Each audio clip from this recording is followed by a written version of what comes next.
mention that in many cases, a number of finances are new to renewable energy and energy efficiency. So I will take you through a first part of the presentation, looking at some elements of risk that perhaps you should get familiar with. We'll be looking specifically at a project finance model, which draws together that understanding of those key risks into a financial calculator that will allow you to draw a conclusion about the cost effectiveness, the payback, and the likely returns from a project on a standalone basis. From there, what I will be doing is acknowledging that for many of you, it's unlikely that you will be doing pure project finance. You are more likely to be providing loans to SMEs while you still have recourse to the balance sheet of the SME. So I will be taking you through some basic elements of a borrower credit risk assessment, and then putting these two ideas together. So crucially then, if you are going to be looking to provide a loan to a small little business that wants to put some solar on their rooftop, how do you combine the ideas inherent in the project itself and the issues associated with the credit risk that you are taking anyway in lending to such a business? How do you put them together? And crucially then, how can CREEE assist in that regard? The last element of the presentation will focus on some of those key barriers as mentioned, and the way in which CREEE is designed to assist in reducing those barriers. So with that said, some key concepts. So first of all, as I've said, we'll spend some time looking at renewable energy and energy efficiency projects and understanding the key elements of risk when you are assessing a project. As I've said, I'm anticipating that some of this may not be familiar with you, so I'll be proposing a framework for dealing with this. I'll be listing some items for you to consider, and then pulling that together in a worked example by means of a financial model. Typically, what we are talking about is an SME that is looking to undertake a renewable energy or energy efficiency project.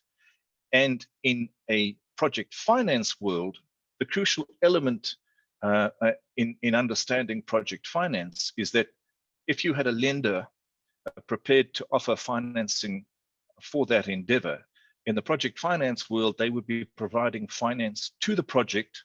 That project would be housed in a completely separate off-balance sheet special purpose vehicle. And crucially, in order to undertake that lending, the lender would need to understand and accept that if something goes wrong with that project, it has no recourse to the balance sheet of the SME. So when we're talking about project finance, and I'm aware that this may be familiar territory for many, but in a project finance concept, the context, the crucial idea here is that you need to be happy that the project can generate sufficient revenue to repay the debt, because the company set up to house the project asset, the special purpose vehicle, it is the only place that you have recourse to. That project may, that company may well provide a pledge of all of its assets, and you may demand of the SME that there is a pledge of its shares over that project company. But in the end, if something goes wrong, you do not have recourse to the sponsor.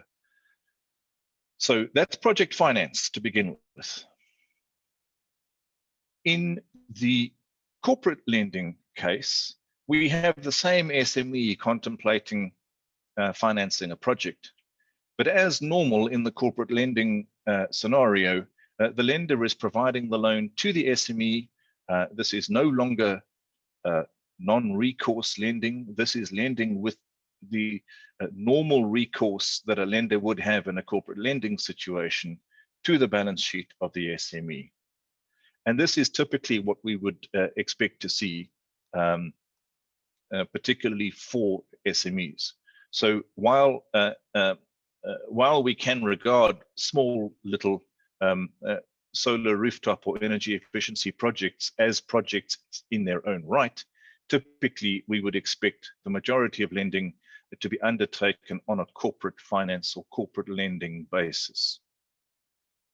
Now, that therefore means that we need to focus on the creditworthiness of the SME, and that ultimately depends on their ability to repay that loan. So here you are relying on the as normal on the activities of that business as the source of repayment for your loan, and that needs to include whatever additional costs are involved in the financing of the project. As a last element to my conceptual kind of framework that I would like to talk you through before we get going is the idea of the need for credit enhancement, because very often, particularly when lending to small and medium-sized enterprises, we are dealing with a situation where either the creditworthiness of your counterparty is somewhat in doubt, or when it comes to consideration of collateral to support the loan, there isn't sufficient collateral available, and you need to consider additional credit enhancement. And this, in short, is the role that the credit risk abatement facility is designed to play, or one of its crucial roles, because the CRAF then sits in this diagram in the following place. It provides additional support by means of credit enhancement to the lender by providing a guarantee against that loan. So conceptually, I trust that those various ideas are now clarified, and I'll come back to these diagrams in the rest of the presentation. So now, I want to get into the first main section of our discussions today by running through some of the key concepts, key ideas, key things for you to be concerned about when thinking about a renewable energy project, right? And here scale does still matter. It doesn't matter whether you're doing 100 megawatts of solar PV or whether you're doing 100 kilowatts of solar PV. Some of these considerations will always apply. So allow me to run through a few key project risks. And I want to do so by casting this in a framework for you. And that is a risks and opportunities framework. Yes, certainly there are risks of a variety of different kinds, and we'll classify them and run through some of those risks in the next half an hour or so. But there are also opportunities. So in presenting that, I definitely want to cast this discussion in the context of risk and opportunity. And in presenting a financial model to you as a case study at the end of this section, I'll hope to demonstrate to you where the opportunity may lie in that case study, and how you might look to understand that in any case moving forward. So a couple of key categories of risk that you will need to get comfortable when contemplating financing either a renewable energy or energy efficiency project. The first of these is a range of different technical risks. It might well be the case that you have never dealt with a renewable energy technology, with these types of projects, with these type of installations. So there are a range of things to think about. And I'll spend a little bit of time just running through some of the main things that I think you need to be aware of and need to keep in mind before making your decision to lend for a project like this. So technical is the first element of our risk framework. The next element is quite plainly and expectedly commercial. So given that this is going to cost you X, and it is going to be need to be repaid over Y years, what is the likely return on that investment? And in the end, through the worked example, I'll be taking you through some calculations to demonstrate how you'd go about calculating those returns in this context. There are a range of other factors that you need to consider, though. The first relates to regulatory and compliance risk.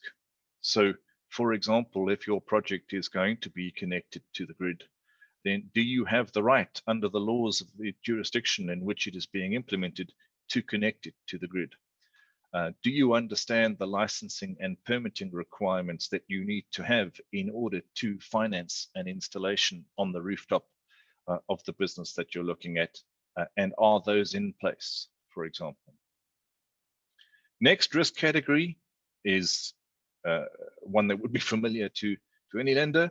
The legal and documentation side of things. Do we have all of the documentation we need, and is it all in order? And then very, very importantly, the environmental and social impact of the project that you are considering. Now, I acknowledge in the case of energy efficiency in particular, but also small scale solar projects, for example, that you might imagine that the environmental and social impact or the potential for a negative impact is somewhat reduced. That may well be true, but consideration of what those negative impacts are, how to manage those risks, and equally consideration of what the positive impacts, the developmental and other impacts of what you're doing may be, are equally important.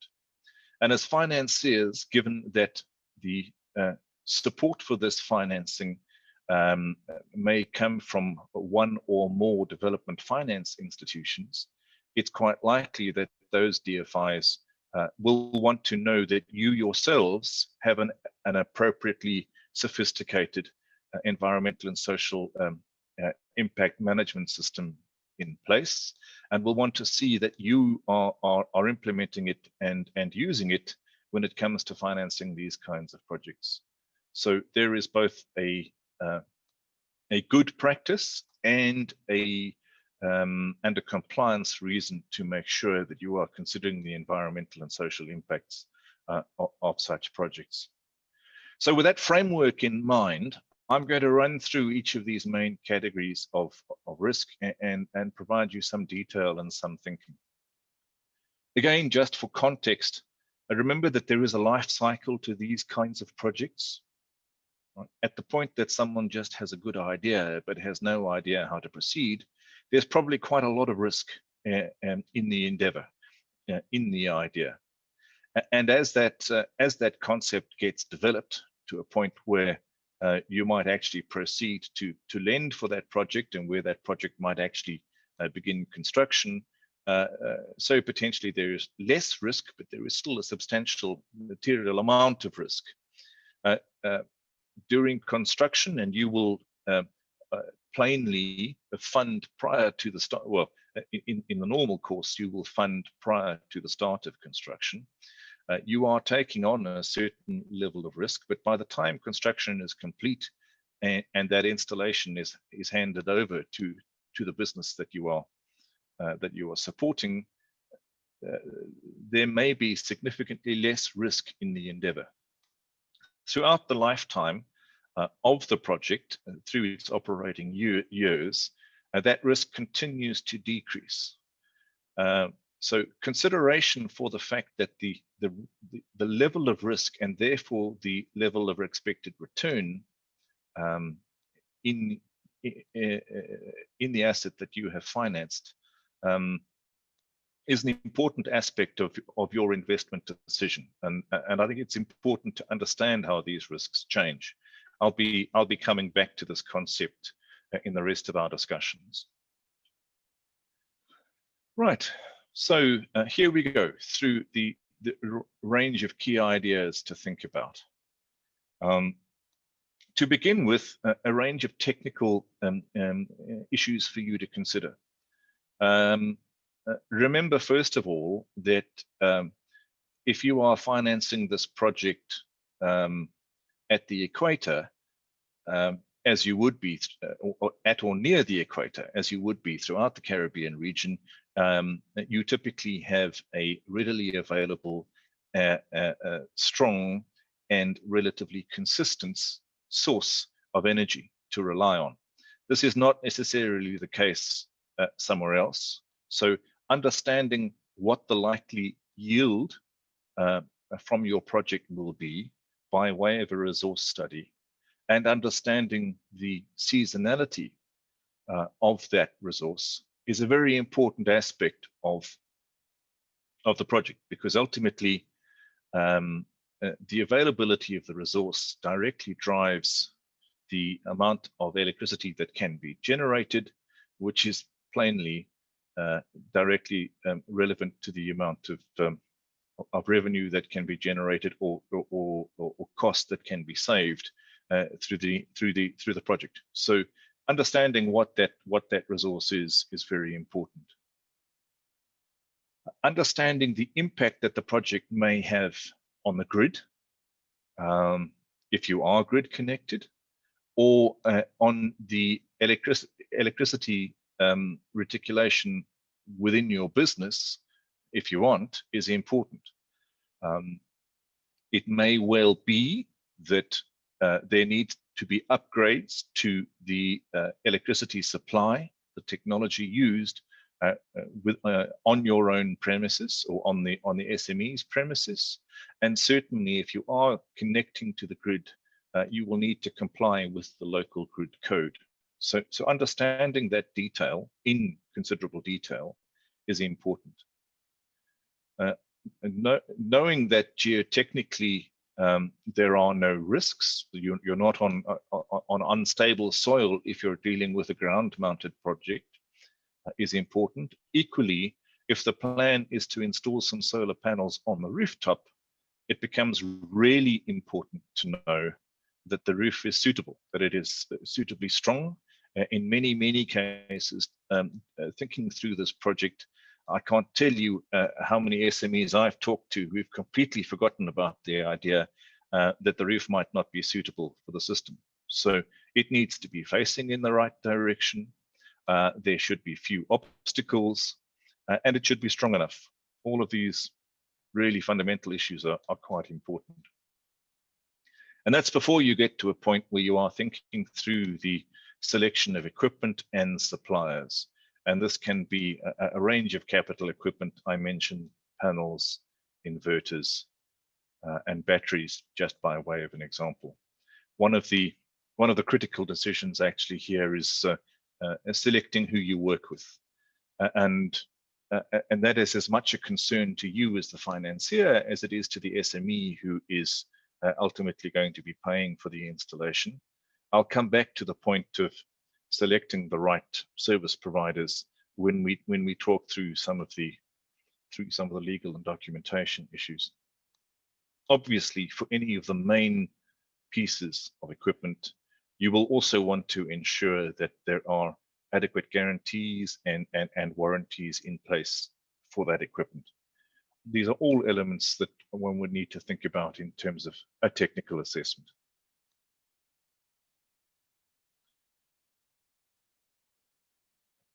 Excuse me. There, possibly the main focus of what I'll demonstrate to you today by way of the financial model is how to go about thinking through the business case for the project and the commercial concerns that you might have. And I'll be talking you through understanding the capital costs, but in addition to the capital costs, another element that is often forgotten in looking at such projects is to understand what it'll cost to operate and maintain such a system. Typically, if you are considering putting solar on your rooftop, you're also considering adding some battery for some storage, which allows you backup power when the grid is not there, or to use the batteries to augment supply when supply becomes more costly if you have a time of use tariff that varies during the day and would be higher at peak times. those kind of things are likely to increase your maintenance costs because something like a battery needs to be replaced. And if you haven't thought that through and added a contingency in your model for those additional costs, then you might be missing a trick when it comes to analyzing and assessing the cost effectiveness and profitability of the endeavor. I mentioned tariff here. In a grid-connected project, that's literally what someone will pay you for the electricity that the system is generating. In the context of a business which is thinking about installing power on the rooftop, tariff becomes a notional kind of concept in terms of thinking about a levelized cost of energy type of concept. What am I really going to be saving by implementing the system, and what is the effective tariff that I need to break even? We will be running through a sources and uses table. Obviously, you want to make sure that you appropriately capture all the key elements of the costs that go into the project, and you want to make sure that you have all of the sources of the financing that is needed identified. Without doing so, and without understanding the proportion of debt and equity in that structure, it becomes impossible to calculate an internal rate of return for the equity provider. I'll talk a little bit about the impact of loan terms, tenor and pricing by way of the worked example. One should definitely think about exchange rates. In many cases, you may be, as the financier, you may be happy to provide funding in local currency where the underlying business's revenue is also in local currency.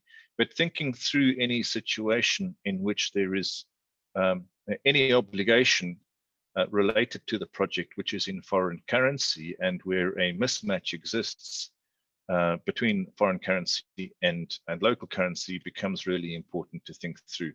This may be as simple as understanding that you will have to pay for the capital equipment in US dollars, for example, and depending on when you plan to buy it, there may be a change in exchange rate to think through.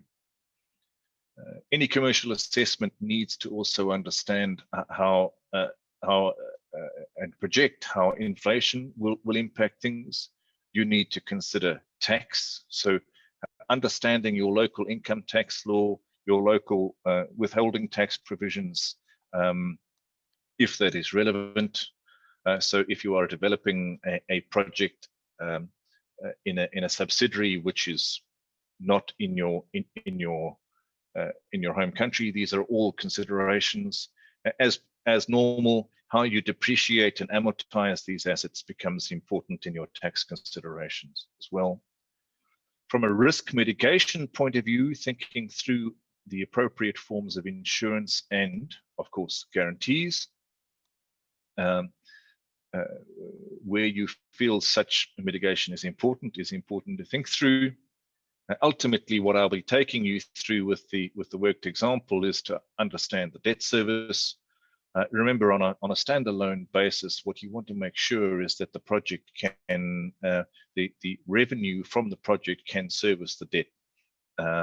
So calculating a debt service coverage ratio becomes really important. And you want to do this without needing to have recourse to additional revenue from the SME itself. We are here talking about the revenues from the project itself being able to service the debt that is needed to proceed with the project. And one can think about both project returns, in other words, considering projects without considering leverage, and then equity-related returns, which account for the leverage in the project. And the worked example I'll create for you, I'll show you in a moment, has an assumption that 70% of the cost of the project is financed from debt. Regulatory compliance. In many environments, renewable energy and energy efficiency is a new concept. You may well find yourself in a situation where new compliance requirements are being considered but are not yet in place. So you may find yourself uncertain about how to proceed. There may be no clarity. But my advice to anybody thinking about financing these kinds of assets is to not underestimate the potential impact of regulatory and compliance issues. Permits and licenses are very, very important. In addition to that, I would mention net metering. If you happen to be in an environment where net metering is allowed, in short, net metering is a concept where having put an installation, a set of solar panels on the rooftop, if you only need 70% of the generation for your own use, and you have the remaining 30% which you can sell to the grid, the concept of net metering allows you to earn a certain tariff for that. So in some environments, I do know that is in place or is coming, and that fundamentally can change the project economics, of course. Legal and documentation risks to consider. There are many, but just to list some main ones. If you are lending to a business, it's as simple as making sure that they either own the roof themselves or have the right of access to the roof on an ongoing basis. I have seen situations where this has not been checked, where the assumption has been made without thinking it through. So you think you have, well, in fact, you do hold, you do have rights over the capital equipment that is sitting on a rooftop, but you aren't allowed. But the business moves premises, and now you don't have access to the rooftop. So think very, very carefully through whether the business that you're lending to for these kind of projects actually has access to the roof. Do they own the building? If not, think through what the lease agreement says and what it allows you to do.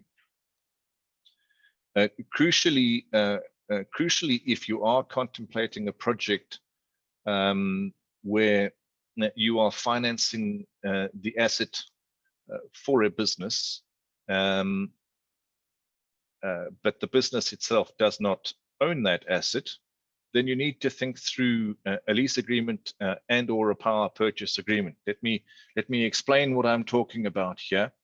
In much of what I've contemplated up until now, the scenario I've been sketching is one in which the SME, who is your client, has decided to install solar panels and has come to you for a loan to do so.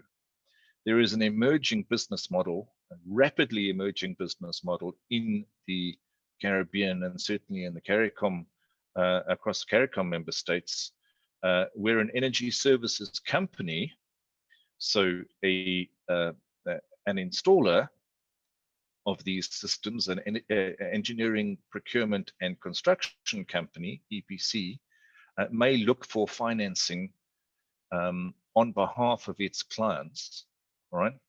And then having financed the construction of the asset, may retain ownership of those panels and earn either a tariff or a revenue by way of a lease for an asset that sits on somebody else's roof.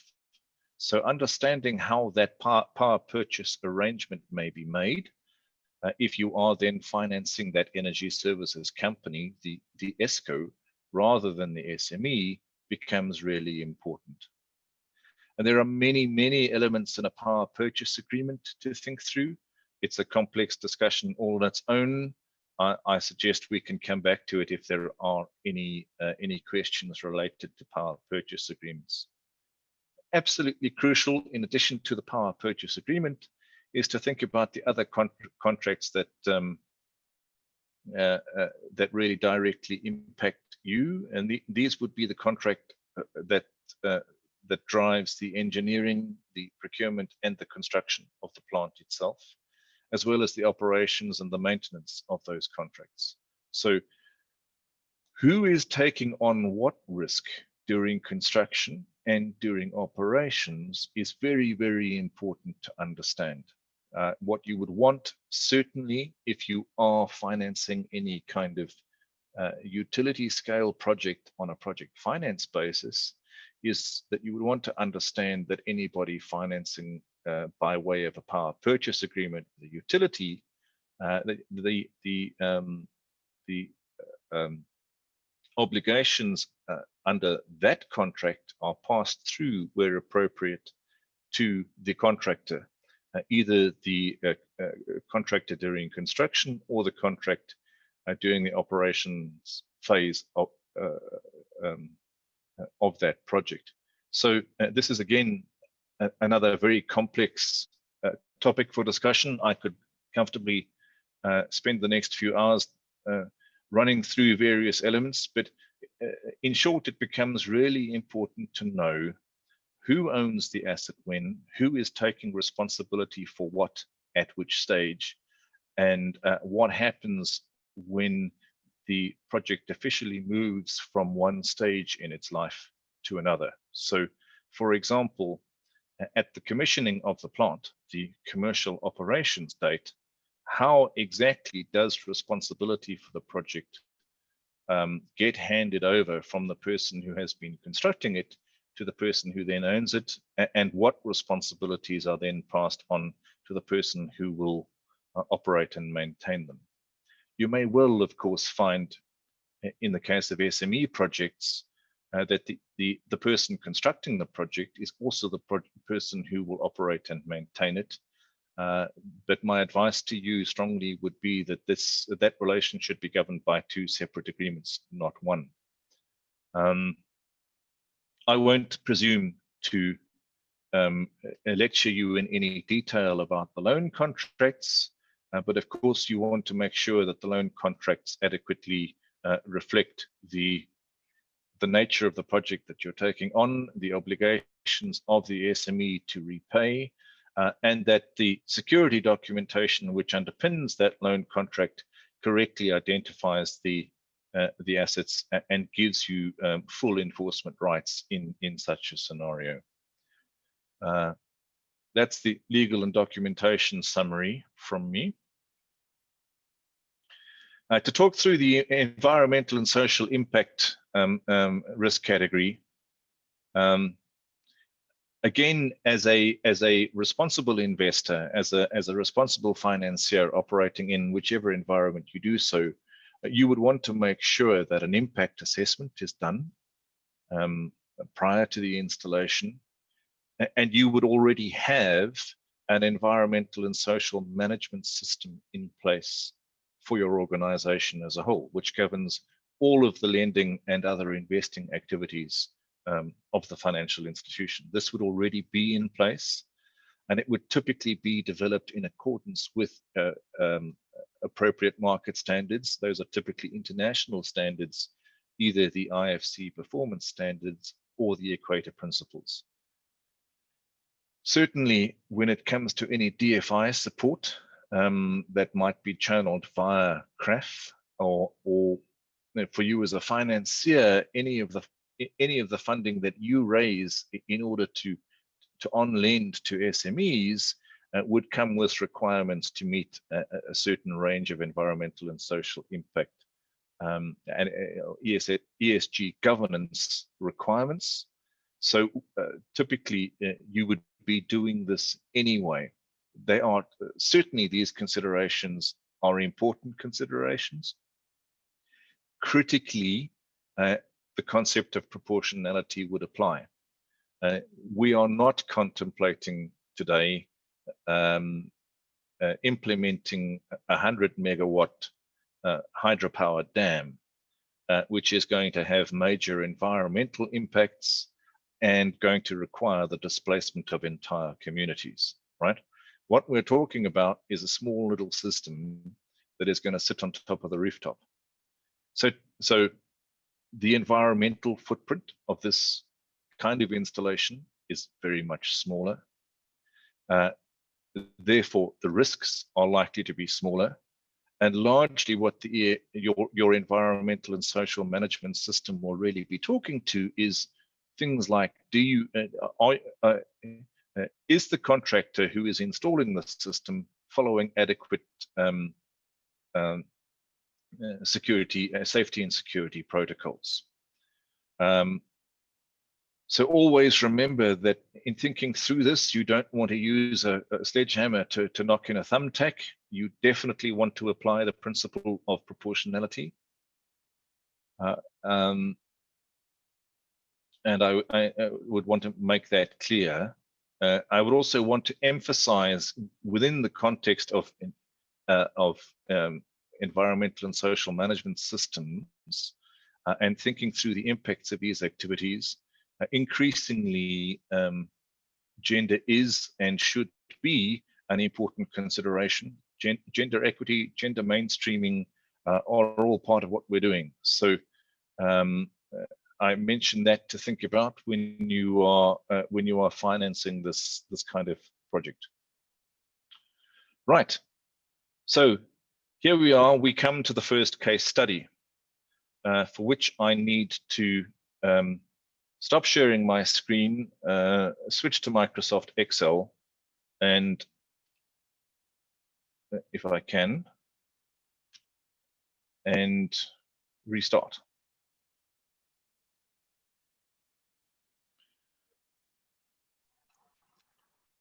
All right. Yes. Hello. Is there a suggestion for questions at this point? Yes, there are a few questions Eugene? in the chat. Okay, I'm not seeing the chat. So there's the chat. Hold on a second. I'm just going to it. I was planning to ask a question when you finish this segment. Oh, Eugene. If it's no bother to you, it's no bother to me. Okay, we have. Well, there was one question which I think there was a response from River in that the participant asked, would the energy audit report address some of the technical risks identified here? Yes, it certainly would. So I was going to come to that later in my presentation, but I think it would always be worthwhile to make sure that you have a suitably qualified, certified energy service provider conduct an energy audit for you as part of the development of the project, so that when it comes to financing the project, you are placing reliance on an assessment that is rigorous, that is thorough, and presented to you in a framework that meets international best standards, so that you can place reliance on the outcome of that kind of assessment. It should identify a range of options. It should clearly identify the potential for the project, and so on and so on and so on. So a resounding yes to that question.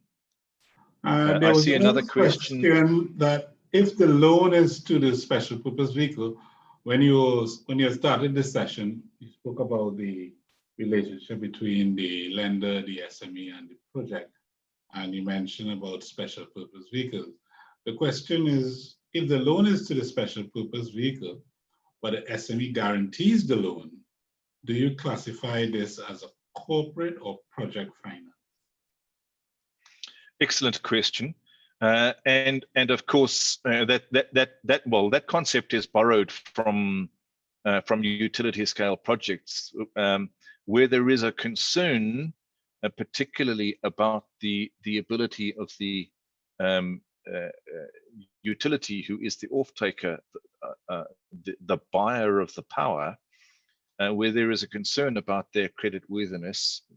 Very typically, financiers will ask for a guarantee from the government, who is effectively and typically standing behind the utility. in the case of this kind of project, it is the SME who would be the owner of the SPV, and then yes, you could look, you could insist on a guarantee, and that certainly would provide a very important source of risk mitigation. So the answer is yes, but to be specific in answering your question, that is still in the context of a project finance transaction.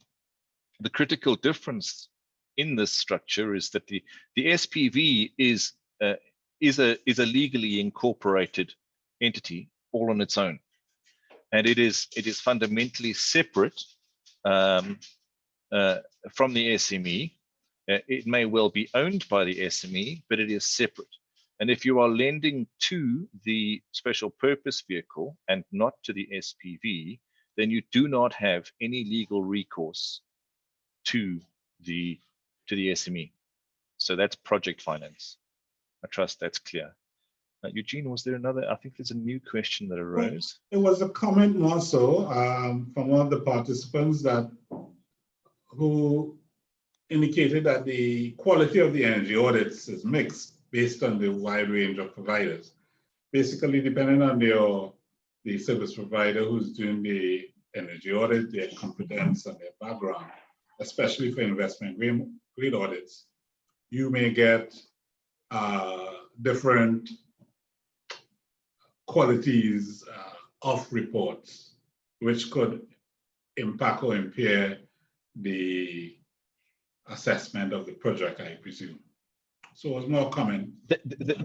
That's certainly the case, and certainly in the design of the credit risk abatement facility.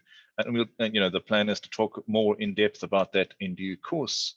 One of the really important elements of CRAF is that in working with energy service providers, we will be promoting standardization of certification and accreditation of such providers. That will happen in conjunction with CCREE through the project preparation facility, as well as others. So regulatory authorities, both across the CARICOM region, as well as at a national level.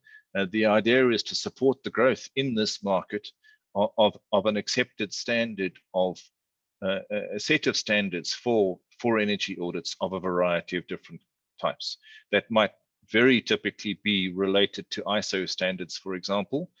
When you get into standards and certifications and so on, there are many which apply. And to be clear, CRAF is not about to insist that one standard is followed rather than another. We are looking to coordinate with a range of other institutions who are trying to provide certainty to the market in the same to achieve the same thing, to provide certainty to the financier that the opportunity has been properly identified, and that there is some reliance to be placed on the estimate that says it's going to, this is the right technology to use to meet this particular requirement, and it's going to cost X and save you Y.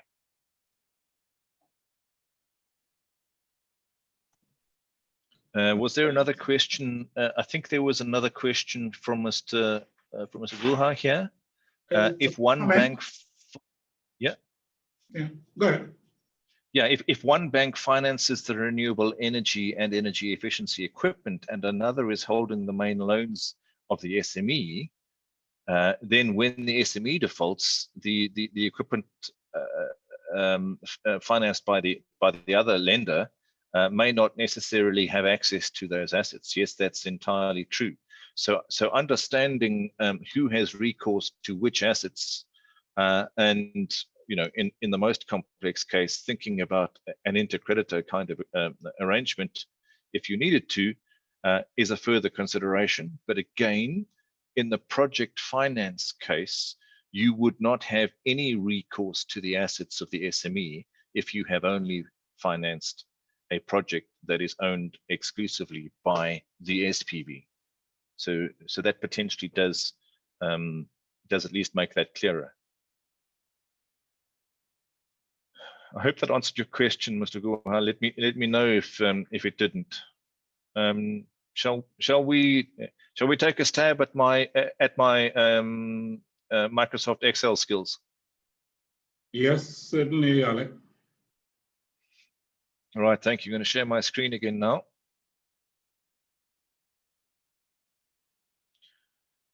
Right, before I jump into this, please tell me what the resolution of the screen is like. Is everyone seeing that adequately? I can make it larger. I suggest that you make it a bit larger. All right, here we go. And I'll rearrange things in a moment. All right, is that better? Yeah. Okay, so this is an example spreadsheet. Again, to be clear what we're doing here, we're looking to quantify what a renewable installation, a renewable energy installation on your rooftop might cost, and how to assess what kind of return might be generated through financing it, right? I'll take you through a set of assumptions. Typically, by construction, such a model has a separate and fully independent set of assumptions from a set of workings. So you'll see down the bottom of my page here, we have an assumptions tab, we have a different set of workings, and then we have some results, some outputs from that model, and I'll be taking you through each of these. So, what are the first assumptions that we're making, right? So let's run through the uses table to begin with, right? The uses table, I'm contemplating, and please, this is a completely fictional project. I'm not using any actual project here, and much of what I'm doing here is to make a final point later on in my presentation. So we could get too lost in detail here. So go with me, please. I'm imagining that there is cost involved in developing the project. You may need to pay for permits and licenses. You may need to pay a consultant to come in and do an energy audit, etc. So there's some element of development costs, and then there are a range of different capital costs to you. So you will need to think about batteries, and the numbers here are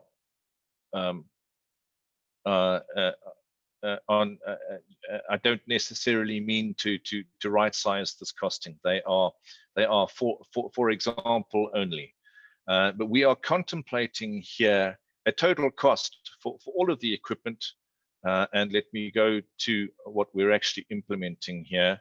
Let me find my place. Where did we?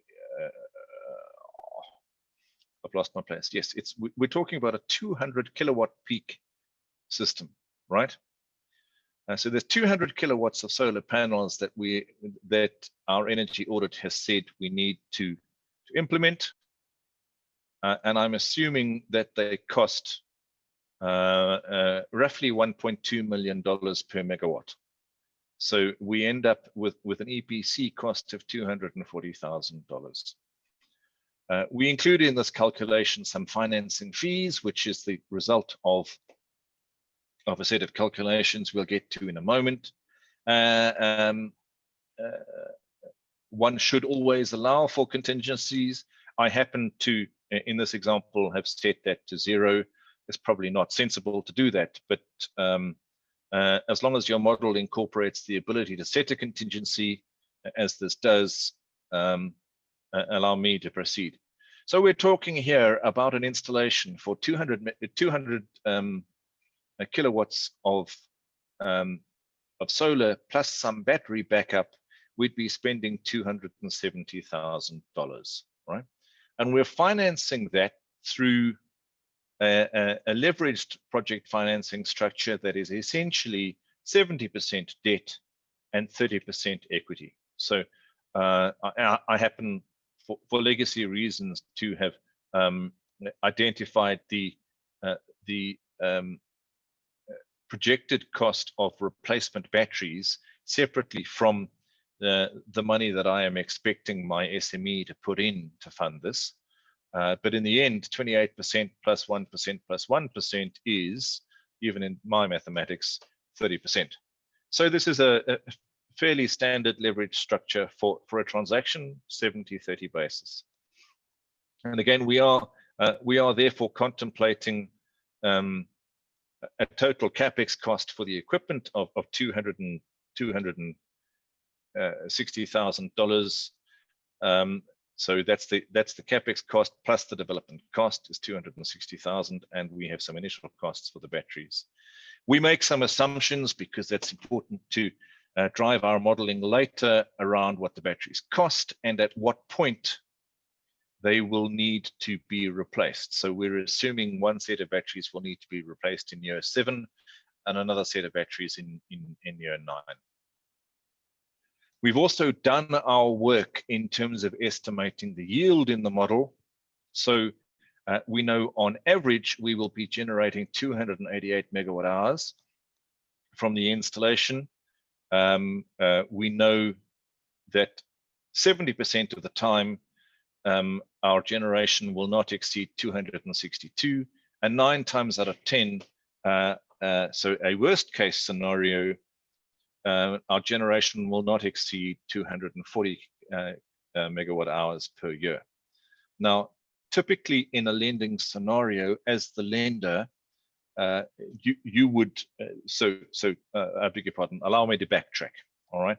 As the equity provider, you might look to the base case scenario, the so-called P50 case, the average case, and base your decision to invest in this project on what you would expect to occur in the normal course of business.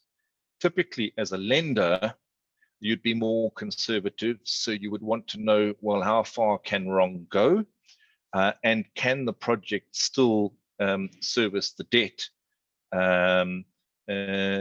even at the 90th percentile. So in the vast majority of cases, can it still service the debt? So you would take a far more conservative outlook, and you might set some covenants linked to that, saying that there needs to be a certain level of debt service at that level. And critically, if you're building a model like the one I'm demonstrating to you now, you would need the right to run through a set of different scenarios to stress things. So that's why we can select different confidence levels. Okay, I'm going to, this is not a project finance masterclass, if you'll forgive me. I'm simply going to pick the P50 and keep moving on.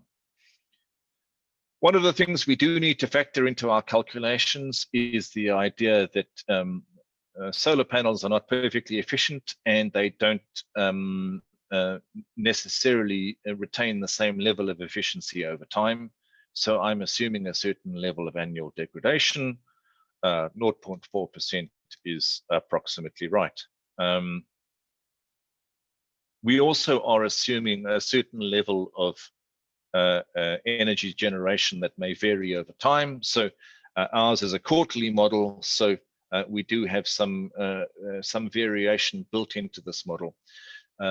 This is potentially really important for a solar project that is being constructed closer to the poles, where seasonality becomes more important. It is potentially less important in the Caribbean region, but it becomes crucially important if you were doing a hydropower project, for example. Certainly in much of the work that CAMCO does in looking to finance projects in Africa, the seasonality of hydropower resources becomes really, really important. So we include an assumption about seasonality, and again, from a technical perspective, our yield analysis, our resource study has identified what that is. Those kinds of resources are readily available for solar. So there are products out there. There are free-to-market products, let alone commercial products, where you can identify your solar resource at any point on the Earth's surface now. So it's quite commoditized. We're contemplating here a project that is entering into a power purchase agreement. So the SME will be, and I'll talk more about this in a second, will be purchasing power from this plant for 15 years. And it will be doing so at an initial tariff of 19 cents per kilowatt hour, $190 per megawatt hour. Now, to the best of my knowledge, that does represent a saving relative to typical electricity costs in the region. But I would also point out that that's relatively high when compared to utility scale solar. So there are the mega projects in around the world which are looking at solar prices below 2 US cents per kilowatt hour. Typically in much of Africa, even for smaller scale, smaller utility scale projects, so 10 megawatts and upwards, we're typically looking at tariffs that might be below 10 US cents per kilowatt hour. But when you do get into residential solar and you get into CNI solar, the benchmark sits somewhere between 15 and 35. So I picked a number that I thought you wouldn't object to too horribly. And forgive me, the exercise is not about demonstrating that that your project is going to save you money relative to what you would spend to buy electricity from the grid. I'm trying to take you through how you might construct such a model. That's the exercise.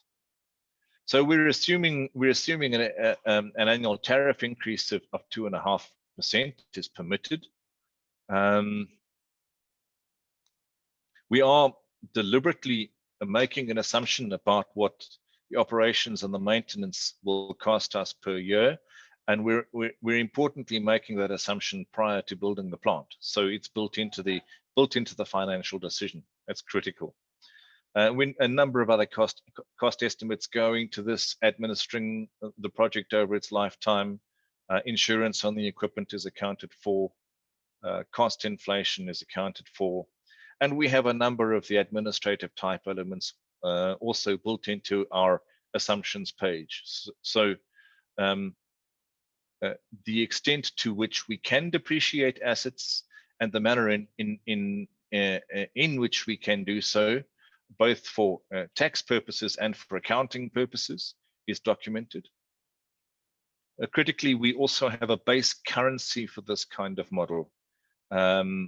So we know this, we are assuming that this, the currency of this model is dollars. And because we are going to account for a little bit of FX hedging in what we're doing in today's model, we also make some assumption about how that currency can change over time. We have our tax assumptions and a variety of other accounting assumptions. I hope I'm giving you a sense that this model has to be pretty comprehensive.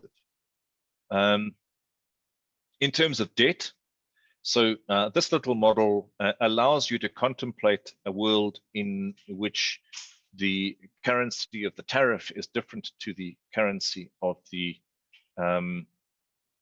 debt obligation, which is in fact the case here, which is why hedging is necessary. You as the lender may wish to hedge under those circumstances. Now, this little model does allow you to toggle that assumption, so you can switch that back off if you wanted to. I would just, I'm not going to run through these kind of scenarios in today's discussion, but I do highlight for you that it is important to think about whether or not you have any currency mismatches and where they lie. I cannot tell you how many times my originators tell me that they have a denominator, we're providing a loan in dollars and we have a tariff denominated in dollars, therefore we have no currency risk. And I hope you can spot the error in those ways, in that logic, because if you have made that attempt to isolate your project from the currency risk. All that it really means is that you've transferred the currency risk to someone else. In this case, the utility off-taker who will be paying for it, and therefore you are at risk of the utility at some future point saying, I either can't meet the obligation and I simply can't gather the dollars that you need, or it becomes difficult. So you are paid in country, but it becomes difficult to get the money out of the country,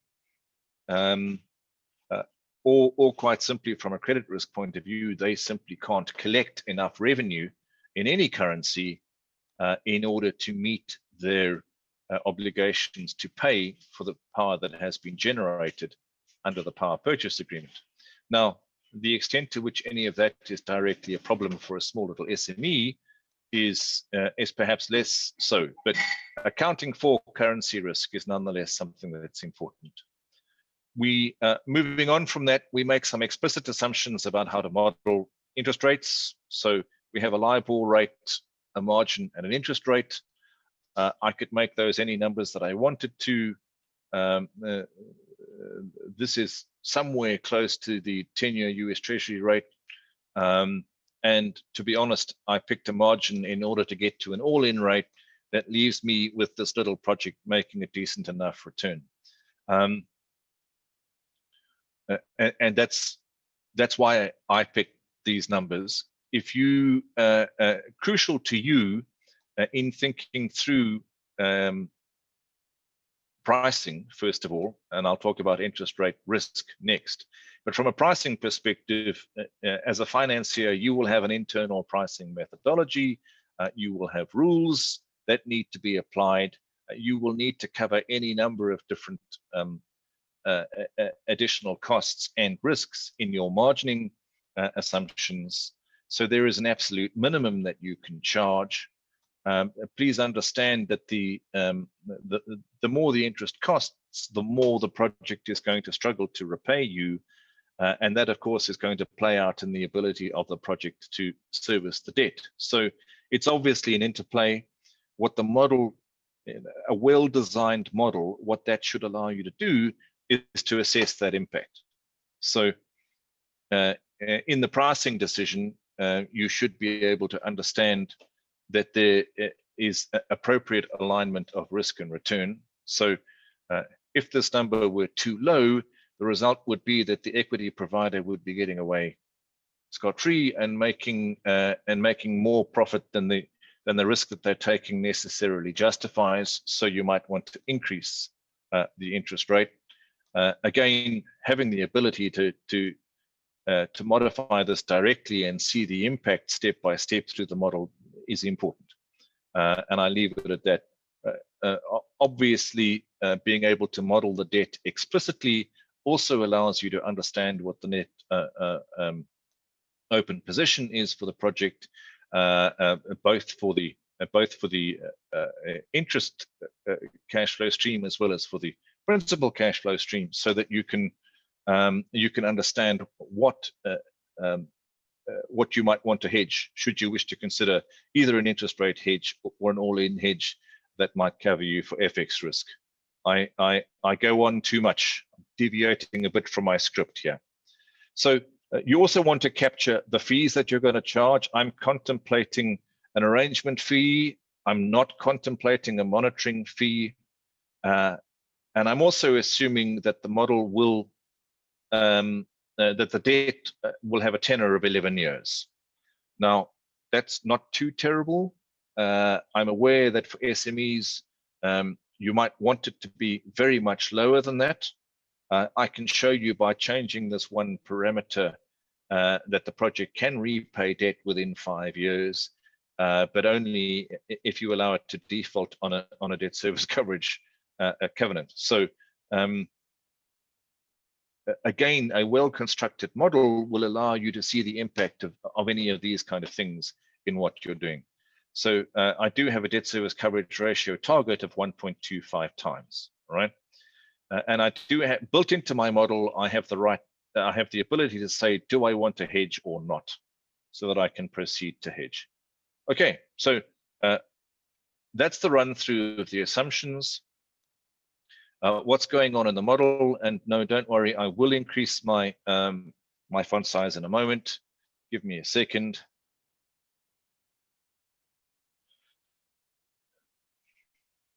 Right, what we do in the model is out over the, and I'm just shifting to the right here, we'll go out beyond the 15-year tenor of the power purchase agreement, right? And we'll pick a resolution for the model, and it's quarterly in this model.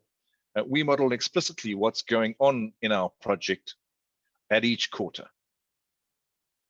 And we start in every case with an estimate of how much the plant is going to be able to generate, because that directly drives revenue. So we have an estimate driven from the assumptions tab, which gives us the generation capacity. And you'll see that there is some degradation in the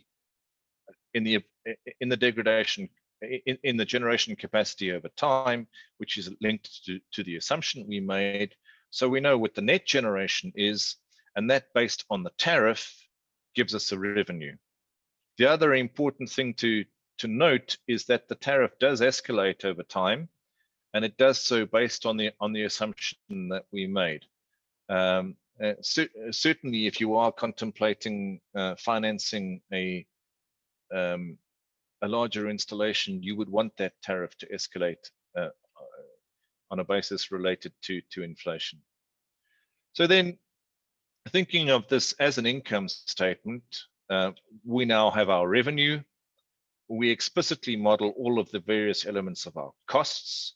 So we have a total cost on a quarterly basis, and we can then calculate an earnings before interest, tax, depreciation, and amortization, and EBITDA. And then adding all of that back, we can get to an EBIT. We can get to a profit before tax, and we can get to a profit after tax. So for the project on a standalone basis, we can come up with an income statement. We can also come up with a balance sheet. And we know that the balance sheet matches, right? So we can also come up with a monthly cash flow statement. And based on the cash flow, can you tell I'm not an accountant? I don't want to get stuck in the details of the accounting. But having done all of that, and look, done all of our tax calculations and our depreciation and so on and so on and so on, we can do all of that separately in a variety of ways, and we can pick how that all works. So from a debt calculations point of view, let me show you that separate calculation that we have. I'll go up to the same resolution. Please jump in if you're not seeing this. Okay. From a debt point of view, we know how much revenue the project is receiving through the generation. We know all of our cost estimates again, so we can calculate a free cash flow line. This is cash flow available for debt service, right? And then based on how we model the drawdown on the debt, so we're assuming a single drawdown for the full debt amount of $190,000, but we're explicitly modeling the interest accrual and the interest paid and the principal amortization. Now, again, we can do amortization on an equal payments basis or on a sculpted basis if that's needed to. So built into these calculations is a range of different ways of handling the amortization. Again, which one you want to use is an assumption. And I know it's somewhere in my assumptions page, but let's see if I can find it within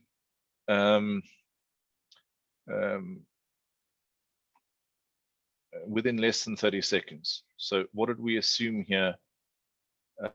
Equal repayment. There you go. So we're making equal repayments. which means over in each period, the amount of, let's see if this is working. So that combined number is 5166. This combined number is not. Okay, I knew I would trip myself up somewhere. I'm getting myself stuck in detail. We are repaying this loan on the basis of equal repayments. I need to check, and I will in a second, why that is not actually conforming to prejudice. Nonetheless, in terms of our balance sheet here, we have an opening and closing balance that allows us to see that the debt is eventually paid off. We said 11 years, so we get down here to a point where it's eventually paid off, and it'll be in the 12th year. There you go. Yeah. All right. So that's what's going on. That means we understand what our free cash flow is after debt service, right? We can directly measure whether or not we are meeting the covenant. So remember that our debt service coverage ratio that we set was 1.25. And in the P50 case, is there any breach of that covenant? Well, somewhere right at the end, there's a very small breach, right? Now, the extent to which you want to worry about that, you might go back and change one of the modeling assumptions. But again, from a model construction point of view, you need to have this functionality in there. Sorry, is somebody asking a question? I want to get to my, I want to get down there so I can get to my things. This is Zoom. Hello? Hello, could I ask anybody on the call to mute? Sorry, just a little bit confusing.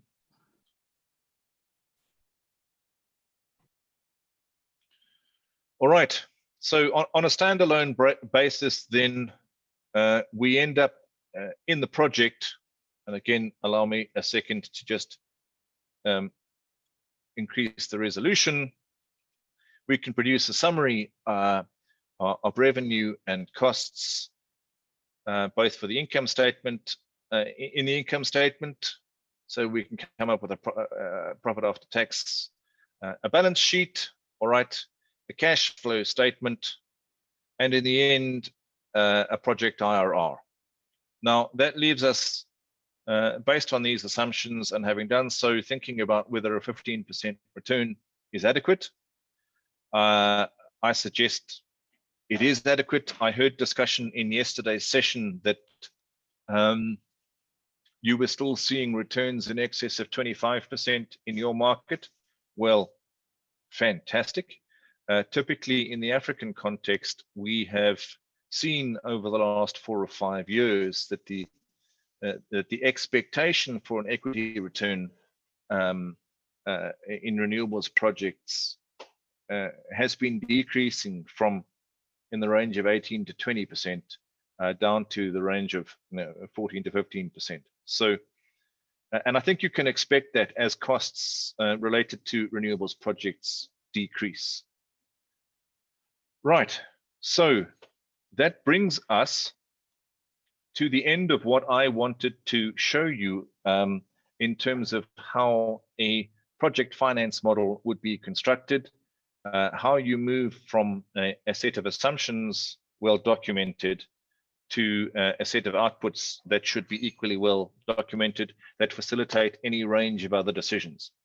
I'll be going on to talk about having now reached a point where we understand how the project operates on a standalone basis, to thinking through the credit decision linked to a decision by you as the lender to offer a loan to the SME in order to build this plant. So that's in the next session. I'd be happy to stop here again and take any questions related to the model itself.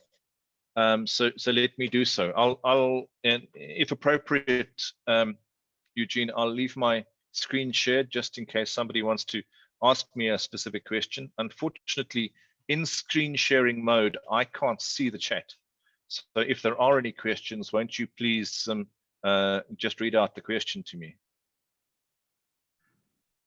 Thanks, Alec. At the moment, oh yes, we do have one question, and it seeks to find out how realistic is it to get a power purchase agreement for an SME solar rooftop project.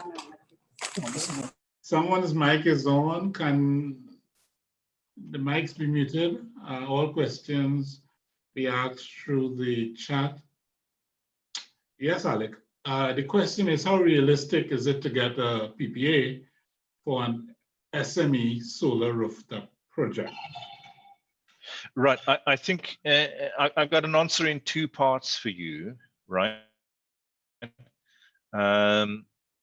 So if you are contemplating lending to an SME in order for them to put some equipment on their rooftop, I definitely think you are not going the power purchase agreement route at all.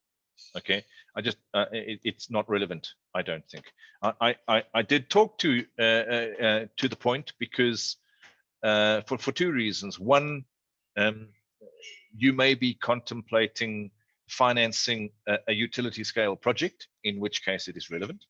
But you might also be contemplating support for an energy services company. And to come back to that point, how does support for an energy services company look different to a lending decision directed at an SME? Well, the energy services company may have, let's pick a number, 10 clients, right? It may be in discussions with 10 different SMEs about putting solar panels on each of their rooftops. And it might be the energy services company which has approached you as the financier for a financing line, right? And it might be saying to you, please give me a line of credit so that I can go on ahead and install projects for my 10 clients.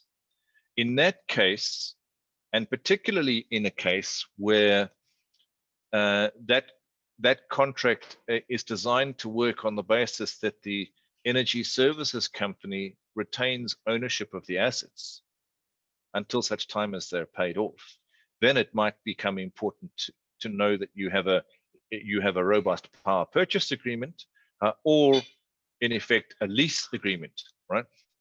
What I'm contemplating here is a situation where, and this is the crucial difference, right? If you are financing the capital cost of the assets, all right, and the energy services company is purchasing those assets, and they are not transferring ownership of those assets to the underlying SME, then understanding the contractual basis on which they're earning a revenue for those projects that you're relying on to repay the loan is critical.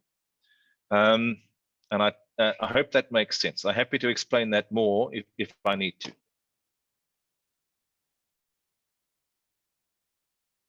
Eugene, please tell me whether I'm getting a response from whomever asked that question.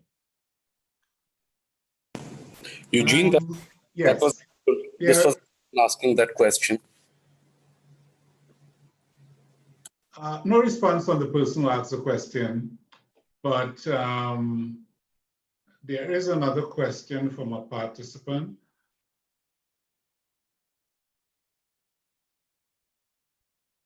Which indicates that most energy audits contain some level of financial analysis. How much reliability can the financier place on this analysis?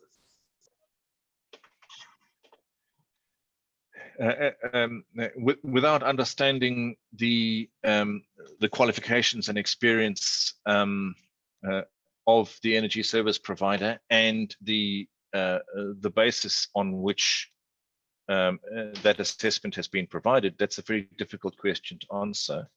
And in fact, that's a critical gap in the market that we have identified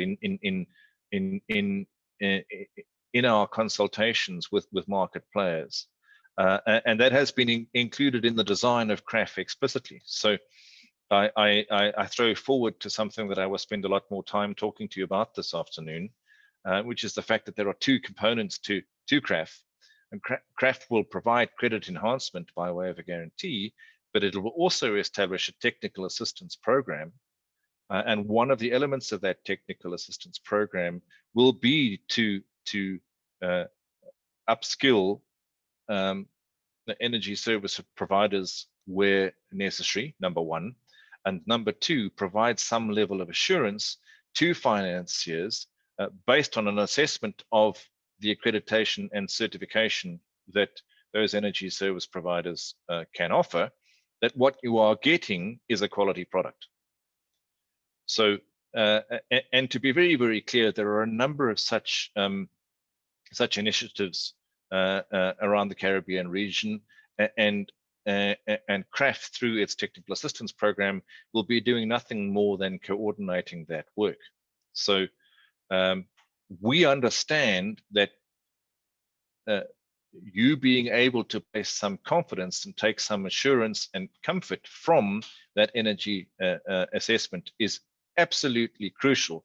It's a key step in what we're doing. So all parties involved, and it's one way that CRAF will be coordinating its activities with, for example, CCREE's project preparation facility, to provide that level of assurance that the energy service providers that you're using, that we're directing you to for this kind of support, have the appropriate level of skill, experience, and are applying their work in accordance with a set of certification standards which are acceptable. So when you work with the CCREE project preparation facility, and when you work with the CRAF, you will know that any energy service provider who has been recommended to you does actually meet a minimum set of requirements, and in that way we can build your confidence in that assessment. I hope that answers that question. Yeah, I believe so, Alec. I just want to add that in spite of the financial analysis that may have been undertaken by the energy audit or the person conducting it, the bank should, or the financial institutions should still undertake their own due diligence to make sure that, you know, they are happy with the analysis that was presented.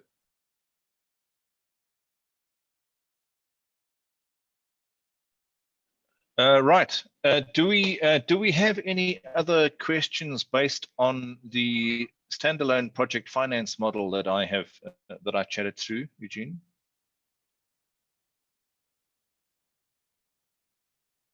At this point in time, no, Alec.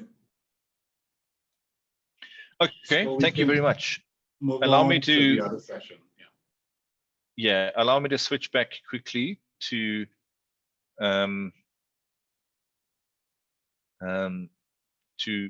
my presentation. So sorry, let me find myself.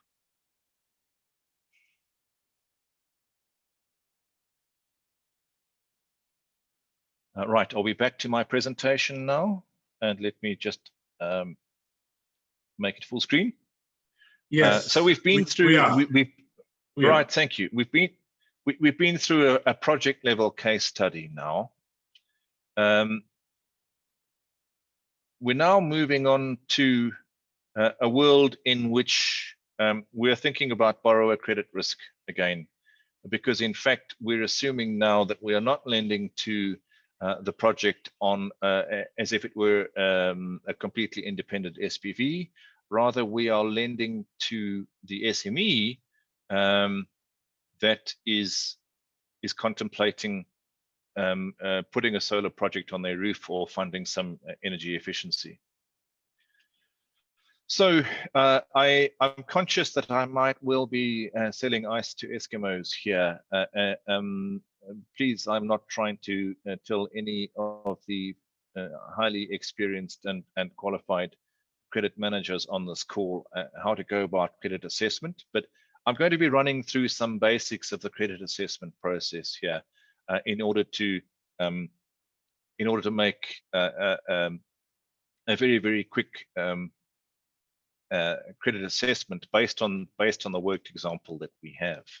So allow me to just talk through, first of all, a typical basis for an underwriting approach when looking at the credit risk in your borrower in the SME. And I'm essentially following the 5 C's approach. So you would be assessing the character of that borrower, their reputation, and integrity, their standing in the market. You'd be looking at a capacity assessment, fundamentally their ability to repay the loan. So this is now an assessment which can rely not only on the revenue that the project would generate, but on other revenues that the company would be generating. In this case, what we're really doing, allow me to pause and say what we're doing here is we're effectively treating the project not as a fully independent and standalone SPV, but as something that represents a different profit center within the business. So you will see later, I am still accounting for its revenue, but effectively it is just being treated within the SME, but as an independent profit center. So one would look at capacity, one would look at capital. So what funds are available, and what is the overall capacity of the business itself. Critically, also an assessment of collateral. So which of the borrower's assets in the end can be liquidated at a point that you might need to do so in order to secure the loan, and what would the value of that be? So what would be the offset against the outstanding loan balance under those scenarios? And lastly, of course, you would, in deciding to issue the loan, you would be thinking through the terms and conditions of that loan. Now, I'll be running through some of these things, not necessarily all of them. What I am going to present to you is a dummy credit evaluation tool that we have developed. So that credit evaluation tool, and again, you know, I'm very conscious of the fact that I'm talking to some expert credit analysts in this audience today. So I'm not attempting to teach you your job at all. I am humbly submitting that I'm only trying to sketch a framework in which to make a broader point that I wish to make. So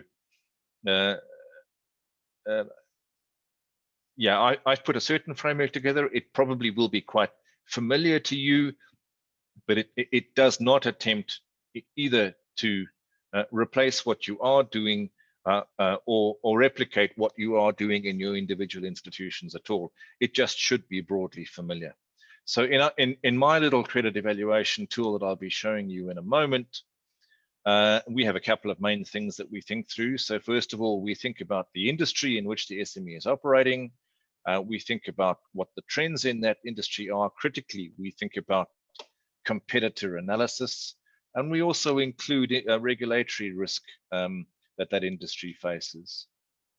We then think about the business itself. We think about the influence that suppliers and customers play in the fortunes of the business. We think about operational resilience, and critically, we think about governance and reporting. We think separately about management, all right? What's their track record and their experience? What is the personal standing of key members of the business, the executive management of the business? What is their integrity? How are they regarded? And what's their ability, their proven ability to develop strategy and to plan for the future sustainability and growth of their business, all of which would be an assessment that we would do. Lastly, naturally enough, we do make some assessment of the financial health of the business. In my example, we look at liquidity, solvency, profitability, and a variety of efficiency metrics. And we combine all of these things into a framework that allows us to establish a score. And having established a score for the business, on a standalone basis, we could compare that to the population and the rest of our portfolio.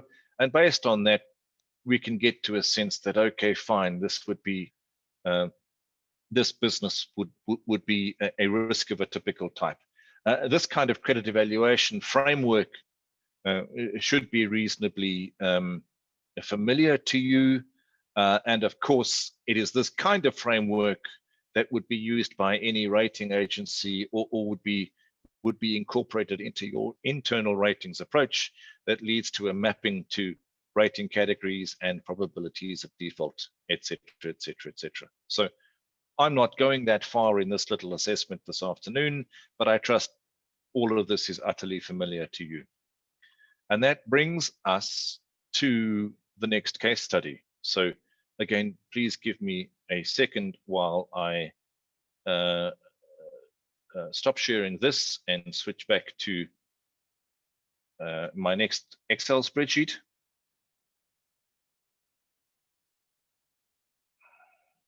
And allow me to share this quickly.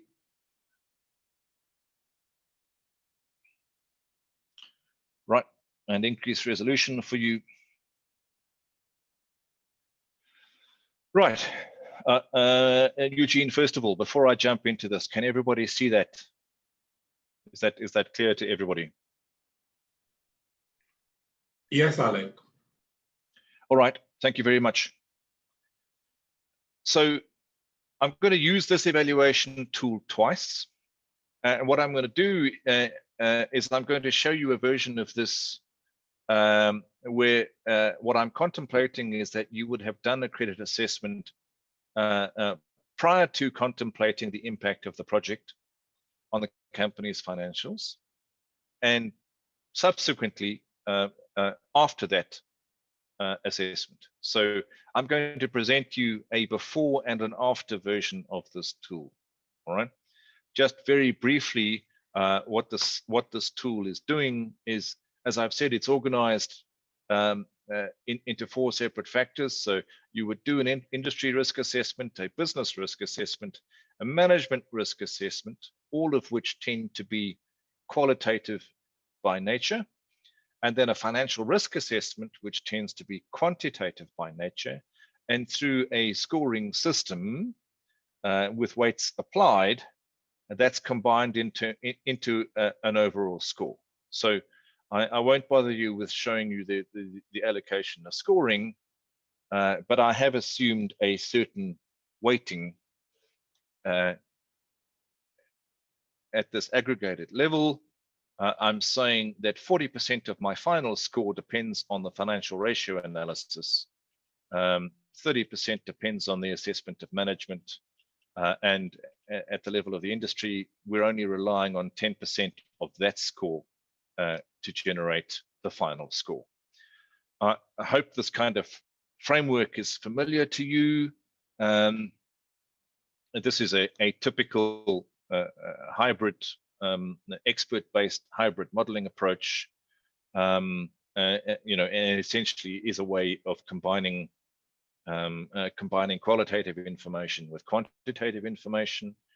To really use such a thing in anger, what you would want to do is to calibrate the outcome very carefully. What I don't have, of course, is I don't have 25 years of default history, right? I don't know that my score of 4.9 is actually an accurate predictor of default. And I also don't know what 4.9 means, really. Is that good or bad? For the purposes of this exercise, I'm assuming that the greener the color that I end up with, we'd accept the credit. Anything in the orange range would be doubtful, we'd need to think carefully about. And anything that's in the red range, we would simply reject. What I'm saying to you is that you, of course, with your own modeling tools that may intuitively look similar to this, will have done a great deal more calibration work, and with a variety of internal ratings-based approaches, you would have had to demonstrate how they work and how accurately they work for purposes of regulatory capital compliance, etc. The whole Basel framework would apply, of course. I'm not being that sophisticated. I trust you understand. Our industry assessment, I will show you each of these. So the reason to show you is for full disclosure. I'm making an assumption that the industry growth is flat, which is not a bad thing. So it doesn't mean that there's zero growth. It just means that growth is consistent over time, so each of these individual scores is out of 10, which is why that score is okay. In the end, we have decided that from a market position and competitive analysis perspective, the company is operating in a moderately competitive environment, and it's holding its own. And there is some regulatory risk, but this doesn't impose an undue constraint on the business. From the perspective of how the business is managed, I'm making an assumption here that there are relatively few, if not just a single supplier to this business. So they are beholden to that supplier. That supplier has a stranglehold over them, but they are supplying products themselves to a fairly broad range of customers. So there aren't a set of, a small set of customers that are dictating terms to them, which is a reasonably good thing. Business is resilient. How they operate, their policies and procedures are well developed, and their governance and reporting is adequate. From the perspective of management, our assessment here, having interviewed management and looked at their CVs, etc., more than adequate to run a business of the size and complexity of the business that we're looking at. Again, their integrity, having done our own independent review, is adequate, but they don't do a particularly good job of strategy and planning, I have assumed. All of this ends up with a set of scores, 5, 4, and 4.2, which for the purposes of our afternoon together is not going to change, right? So in thinking through a world in which this is how the business works before they implement the renewable energy project, and this is how the business works after they implement the business project, well, the fundamentals of the industry they're in, what business risk they're exposed to, and how good the management are, isn't going to change. So the 5, 4, and 2 remains constant now that I've shown you, and I'll hope you let me do that. In terms of the financial risk assessment, here are our a selection of liquidity, solvency, profitability, and efficiency metrics. I expect one could pick a range of different metrics. And I expect that you do so. Again, for the purposes of our exercise, I'd be happy to talk about why I selected these, but what I've selected and how I've scored it is again possibly not the main point, not the destination I'm trying to get to in this training today. I just am illustrating to you that this is the range of financial ratios that we're calculating. I'm also doing so on a standalone once-off basis. I acknowledge completely that you might look at a range of different historical information tracking back a number of years across a number of years of financial statements so that you could assess the trend in the business over time. And you might even go one step further in terms of sophistication and make some projections based on the impact of the loan you're going to provide to assess what might happen to these metrics over time. I'm not going to quite be that sophisticated. I'm going to take a single point in time, and I'm simply going to apply a different set of financial information to produce a different result. So The combination of all of these things has generated a score of 6. And yes, we can run through exactly what this means. In terms of liquidity, well, the tougher measure to pass, the quick ratio, which is the ratio of liquid assets to current liabilities, they're actually not over 1 time, so that might be a real concern. And their accounts payable days is also a concern. Everything is either acceptable or possibly good. Now, again, please, to those expert credit analysts in the room, I'm trying to come up with a worked example that achieves a certain outcome. I'm trying to compare the impact of the business's performance over time and as a result of the project that they're going to install. And I'm deliberately trying to get to a point where in our final assessment, having done our credit assessment, we're left with a business, even before we consider the renewable energy project, that is towards the doubtful end of the range. And I've contrived that outcome quite deliberately, I confess, because I want to cast these kind of businesses in the realm of a situation where you as the lender would be concerned about creditworthiness of the SME in the normal course. And that's very deliberate because that is the key gap that CRAF is designed to fill. So my starting assumption here is that this is a business that, yes, you would lend to, but there are some elements in that decision that are doubtful, and you would be particularly concerned about a range of other things that relate to, for example, the availability of collateral, and to the extent to which you would apply other terms on that loan and how you would price this loan. So this result that I'm showing you is, as I've said, specifically designed to put this business in a category of kind of yes, but, all right?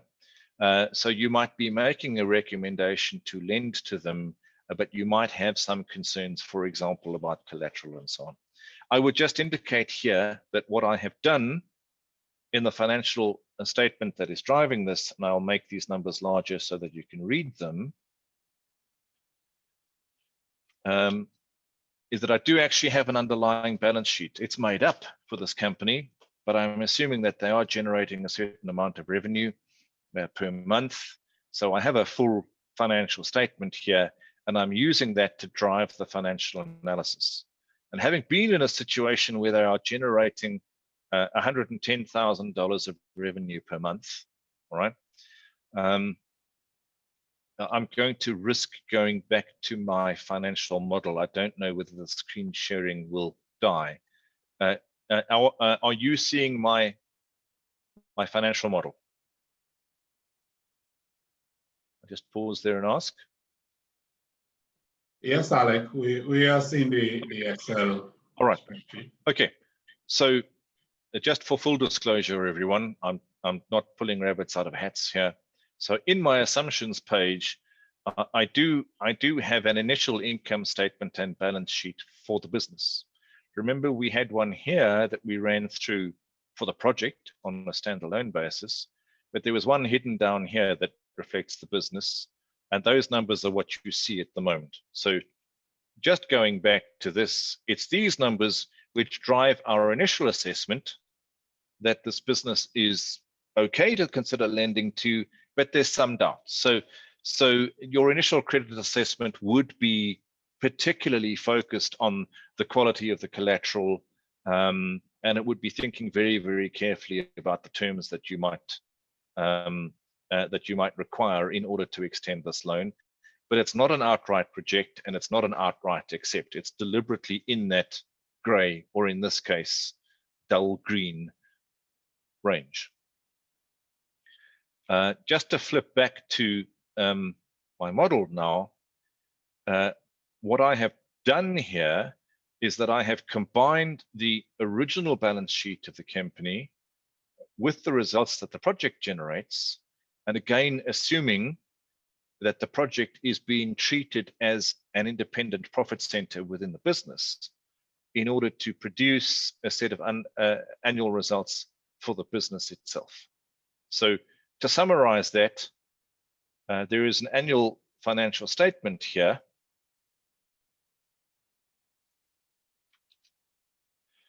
that reflects the original business, that reflects the results of the captive power plant, and puts the two together. Okay, so we go from that original revenue of $110,000 a month to a revenue of just under $150,000 a month. Okay, but of course the increase in a variety of different costs leads to a different EBITDA and a different profit after tax. Right, it's not massively different in this case. And this flows through the entire balance sheet and income statement, right? Now, where do we end up with that all?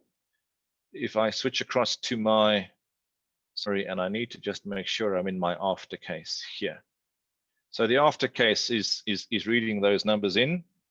So this is now the combined financial statement, the underlying business plus the project. There's the 150,000, just for full disclosure.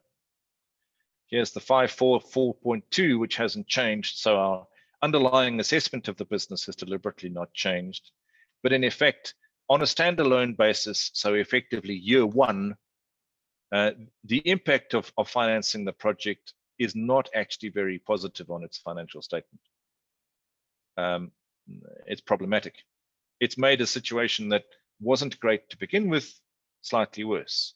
Now, I acknowledge completely, everyone, that this is perhaps not purely the basis on which you would proceed to make your decision. I fully expect that you would project these things going forward and that you would do a more comprehensive assessment. Again, I'm contriving a certain result here, right? I'm trying to make the case here that this is a business that, okay, fine, you've got your head around the risk involved in the project, but you're still dealing with a business that is perhaps slightly marginal. So you do have lingering concerns about their ability to repay, and you particularly have concerns about the availability of collateral. So you're left in a situation where you would quite like to lend to them, but you have these concerns which you must address. And this is the stage where CRAF specifically can intervene to assist. So I'm going to go back to my presentation. Have I managed successfully to come back to my presentation? Are you seeing my presentation now? Yes, Alec. Super, thank you. So we've gone from the borrower credit risk now, and we have a situation where it's a doubtful case. And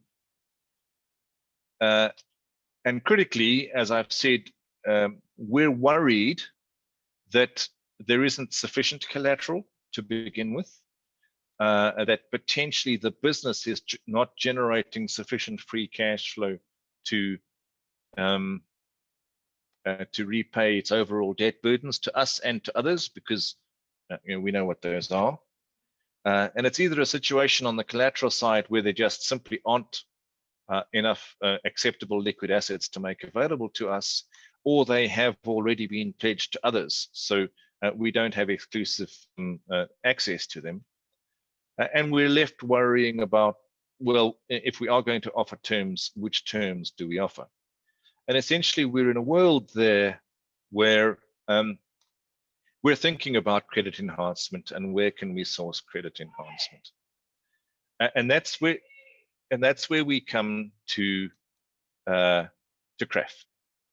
So allow me to introduce you to the credit risk abatement facility. Alex, so this is the before we get into the should we do questions? Questions? No, not questions. We want to share a poll question with participants. So if Junior can, right. So we have the poll question on. We like persons to complete the question, after which we would then move into the craft segment.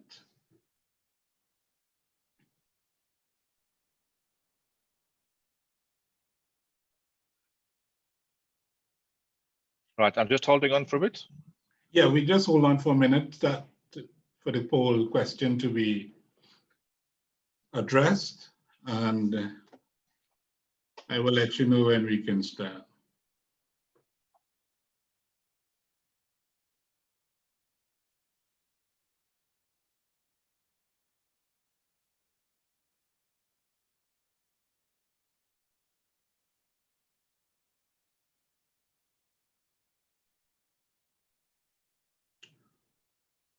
We're at 30%, so we need to get this up a bit.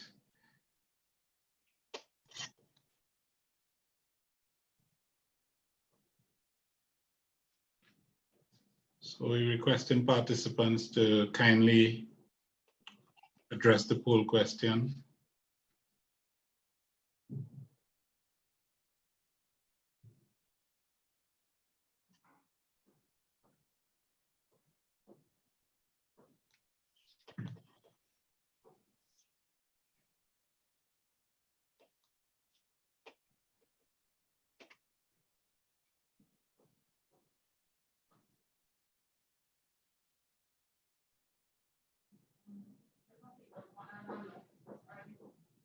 We just give it 30 seconds more. I'd like to get some more of those persons answering the poll question.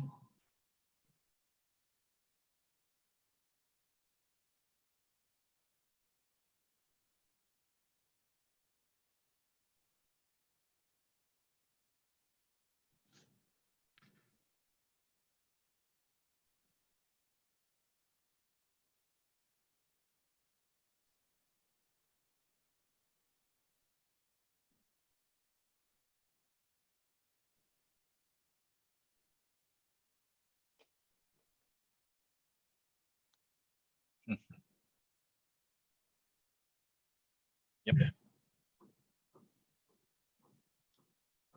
Okay, so the poll results show that one of the key barrier limiting the provision of financing for REE projects, the lack of available financial capital within SMEs, followed by the need for tools and skill sets, risk assessments within the financial institution.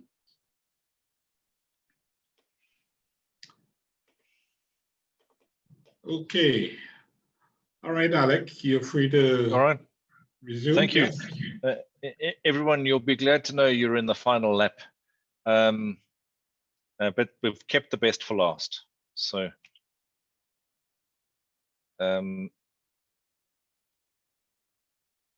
the credit risk abatement facility, let me just give you some background by way of introduction.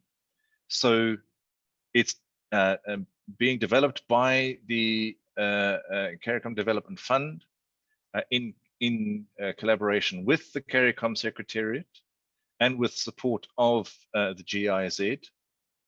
It is fundamentally designed to facilitate access to financing, specifically for renewables and energy efficiency, and particularly targeted at small and medium-sized entities. So it's trying to address exactly these gaps which you have confirmed. So there are three main parts to what CRAF will offer.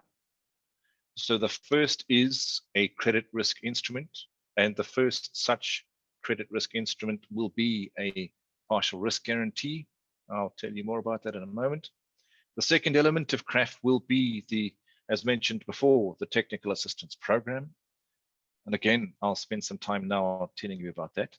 And the third is that we are developing a very comprehensive monitoring and evaluation framework for CREEE, and I'll tell you about that in a moment. So rather than talking to some text on a slide, let me draw you a picture and take you through this. So conceptually, this is what CREEE looks like. So to begin with, it is supported by the CDF. This is CREEE sitting here. And CREEE is ultimately targeting SMEs and other small businesses, particularly in the tourism, agriculture, and manufacturing sector within the CDF member states. So we're trying to take an ecosystem approach. We're trying to develop an entire market through what we're doing with CREEE. We're trying to support a range of different actors within that within this sector.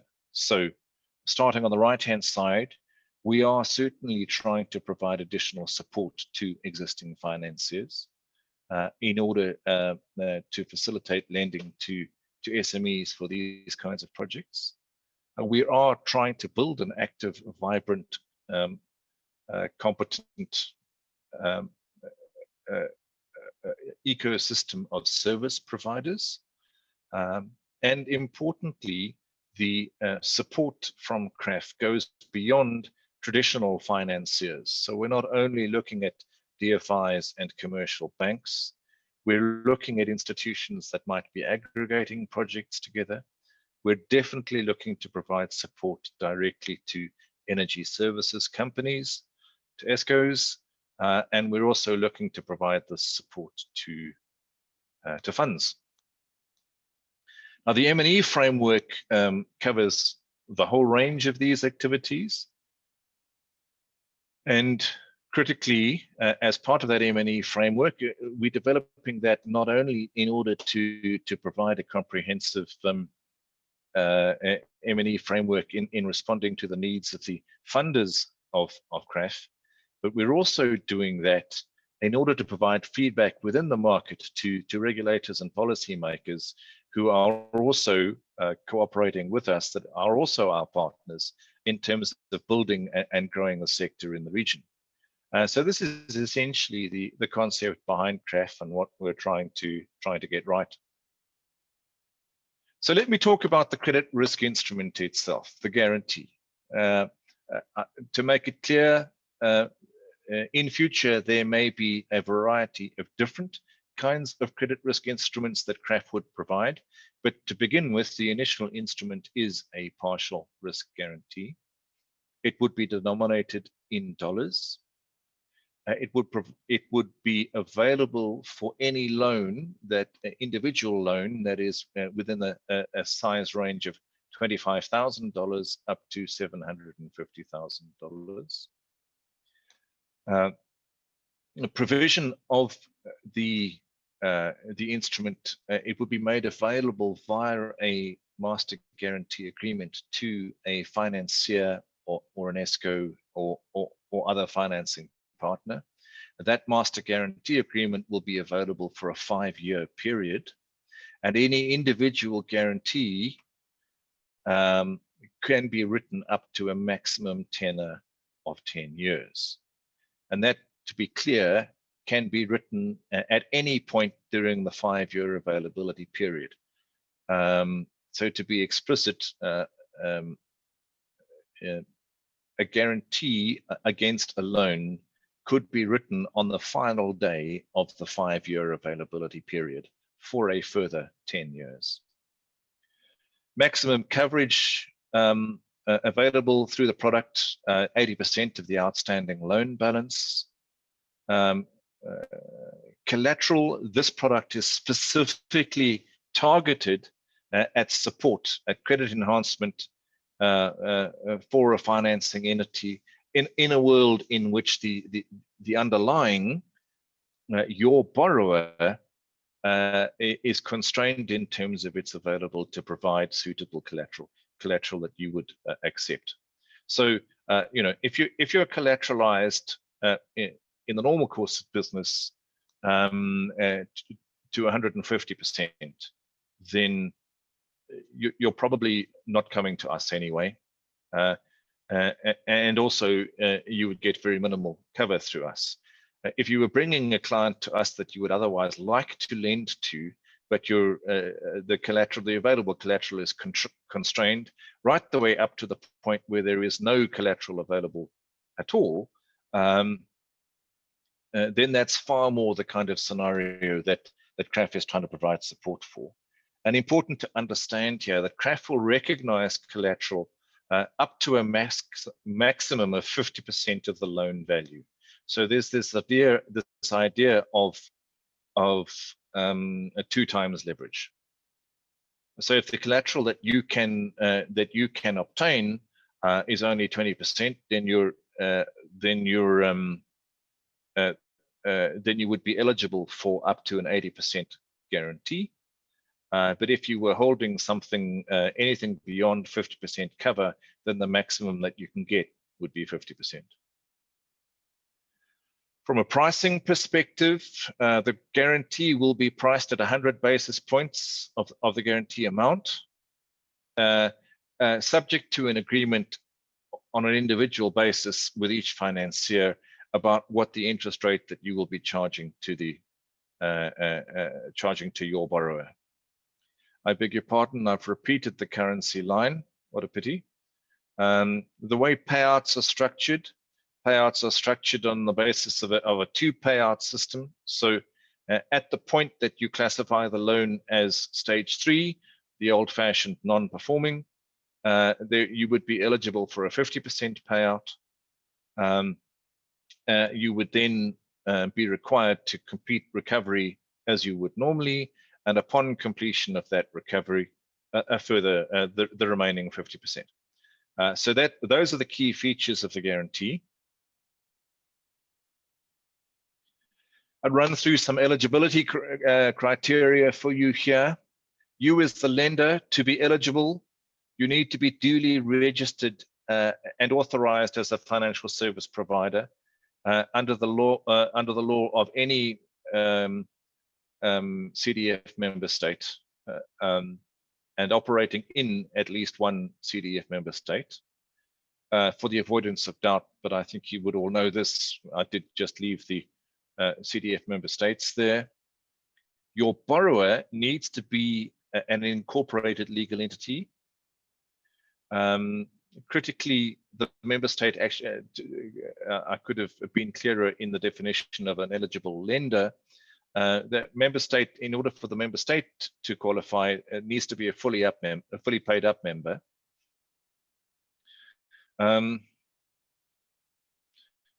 A borrower, a beneficiary of support could also be an energy service provider, just to clarify. So there is no reason that an energy service provider couldn't be paid under the technical assistance program or couldn't enjoy the benefits of technical assistance in terms of upskilling and requalifying itself. So they could also be a beneficiary, but again, they would have to be they'd have to be incorporated in a CDF member state. And as indicated, the focus is on 3 sectors: tourism, agriculture, and manufacturing. In terms of countries, CRAF contemplates a pilot phase for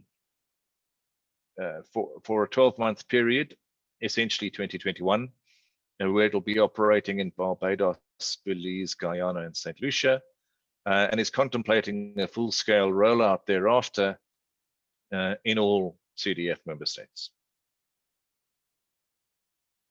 So I've already defined the loan criteria in front, in my first slide, I mean. In terms of loan activities, if you had an individual loan to a single SME, then that would be eligible for a guarantee on a standalone basis. If you wanted to approach CRAF on the basis that you were allocating a financing line to renewables or energy efficiency, and you were ring fencing that within your own operations, then it is possible to to negotiate a portfolio guarantee, which would be a single guarantee against that entire financing line. I trust that is sensible. And essentially that model works just as well when we're contemplating providing support to an energy services company. So again, the energy services company would come to us, would come to you as the financier with a portfolio of clients that they say they're ready to install projects on, and can they have $1 million financing line for. You would come to CREEE to say there is this opportunity to provide a loan to the ESCO. Could we provide a guarantee? And we're not guaranteeing the individual loans, then we're guaranteeing that portfolio. Important to mention, very important to mention, as you are aware, I'm sure, there are a number of jurisdictions in the Caribbean region that are actively in the process of implementing an integrated utility services approach, which would see utilities provide financing through their balance sheet and on the bill to a client for energy efficiency and small scale renewables. And there's no reason at all, in fact, quite the opposite. CREEE support for implementation of an IUS model is being actively pursued. So all of those activities are eligible. In terms of technology and project types, I've spoken mostly today about renewables and energy efficiency. Please understand that that does include energy management, and it would incorporate a range of ancillary technologies like storage, etc. Critically, CREEE exists. It has been developed to support, by means of credit enhancement, lending that would not occur in the normal course of business. All right. So there is this concept of being additional that is crucial. So in the example I have used and shown you today, it's a situation where there's an SME who is an existing client of yours. You know they're somewhat doubtful. You do have concerns.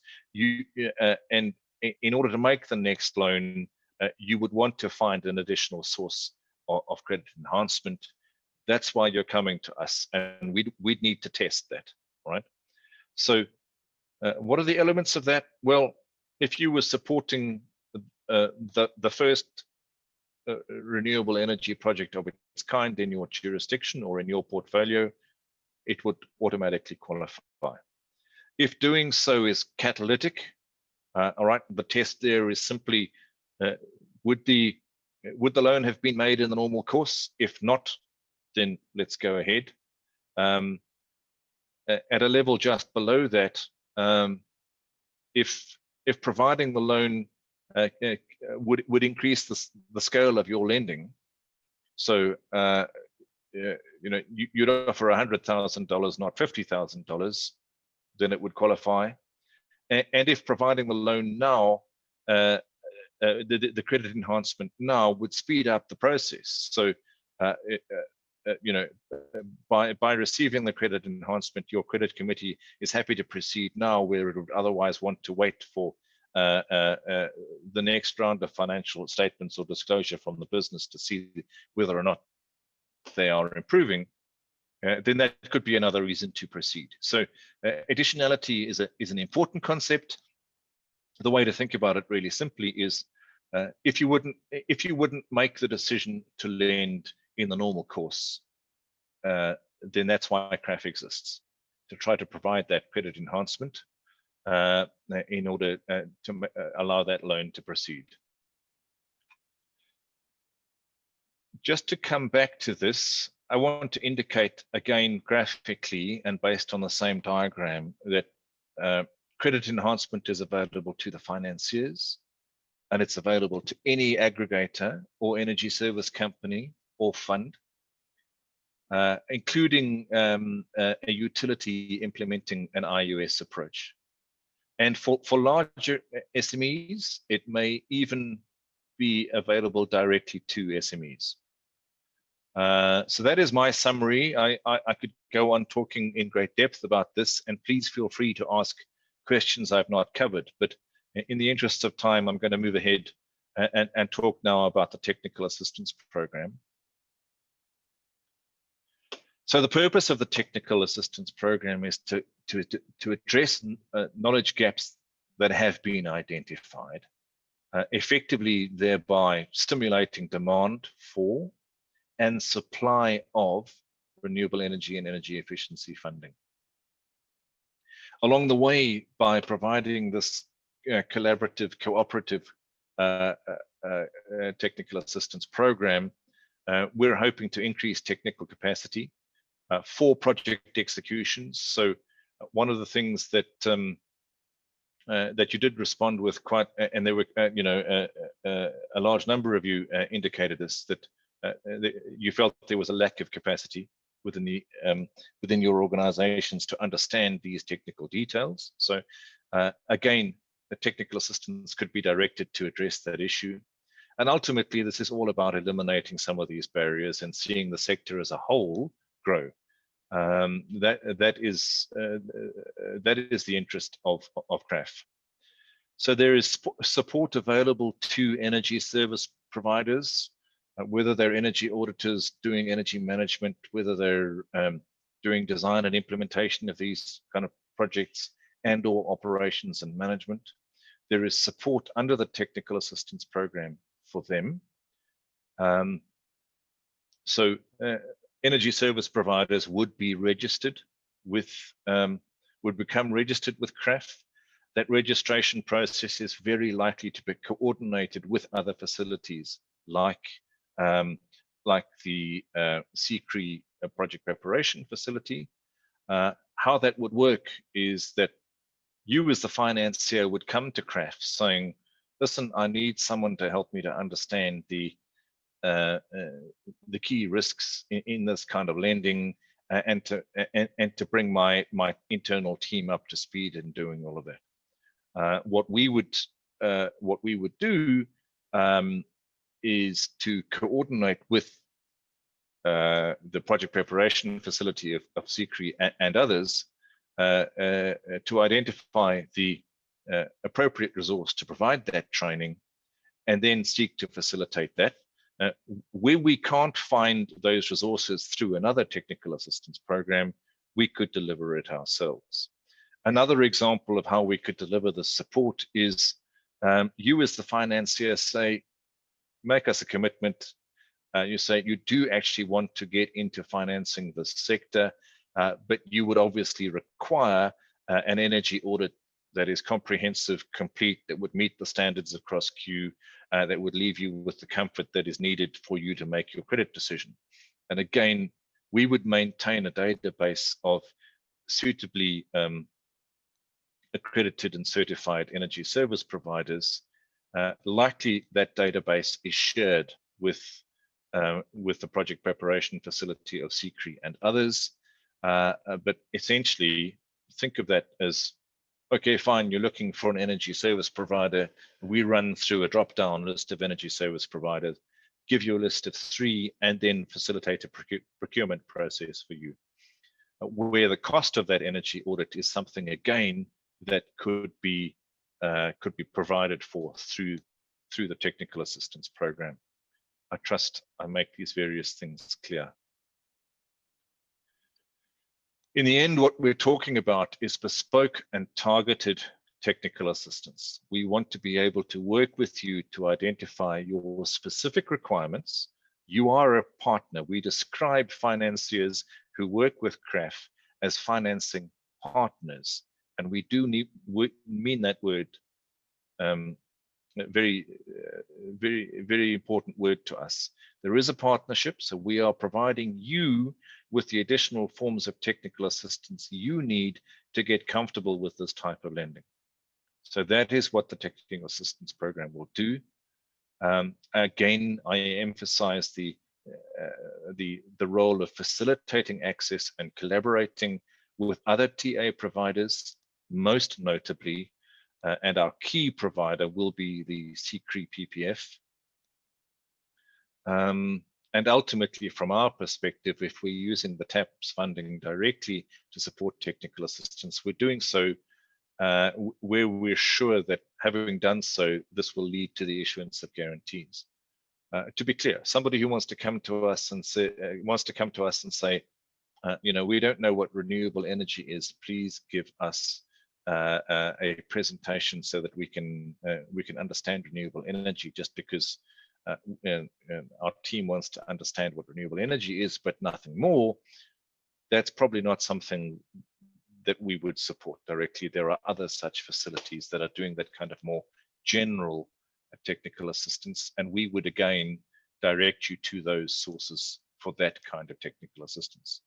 But where the idea is to actually partner with us in order to develop in-house capacity to support lending backed by guarantees from CREEE, you can rely on our support for that. So again, notice that CREEE may well provide technical assistance to the CDF in terms of upskilling them. And yes, it could provide that technical assistance to SMEs, but the predominant use of the technical assistance will be to support capacity building for financiers within service providers as well, and for aggregators and ESCOs and so on. So it's a comprehensive program of technical assistance, I hope you would agree. How does this represent a solution for you? Well, I thought of creating a set of worked examples, okay? So there are 3 worked examples of typical issues that you might face and where the CREEE solution might apply. So in the first example is an example where your assessment of the SME is that they have insufficient collateral available. They may want to be doing a rooftop solar installation, but the credit line is insufficient, and they've simply pledged their existing collateral to somebody else. So in this scenario, the service provider that we have appointed to assist you, they do the bankability study, they do the energy audit and so on. Okay, on the basis of that, you're approaching us for the guarantee, and having provided the guarantee, the SME effectively has received the additional funding that it otherwise wouldn't have. And the impact for you is that from a credit enhancement point of view, we enable your decision to extend the loan because we effectively provide an additional source of collateral as far as you are concerned.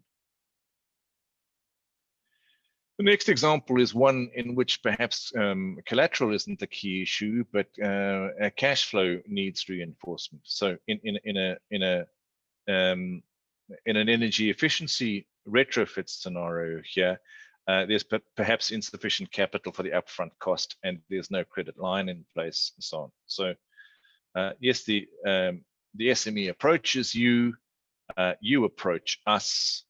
We have a service provider helping to assess the potential for the energy efficiency retrofit. And in this case, through the additional funding that the SME receives, it's using the savings on that loan to bolster the cash flows available for debt service, which is something that you can see and rely on based on the assessment done by the service provider, so that you're happy to proceed. Again, an integrated kind of approach. Support for the ESCO, again, works as I describe it, where before, where the ESCO is either applying to us directly or to you as the financier for funding for a line of credit with a range of projects that they wish to proceed with. And the provision of the guarantee allows that funding decision to be made.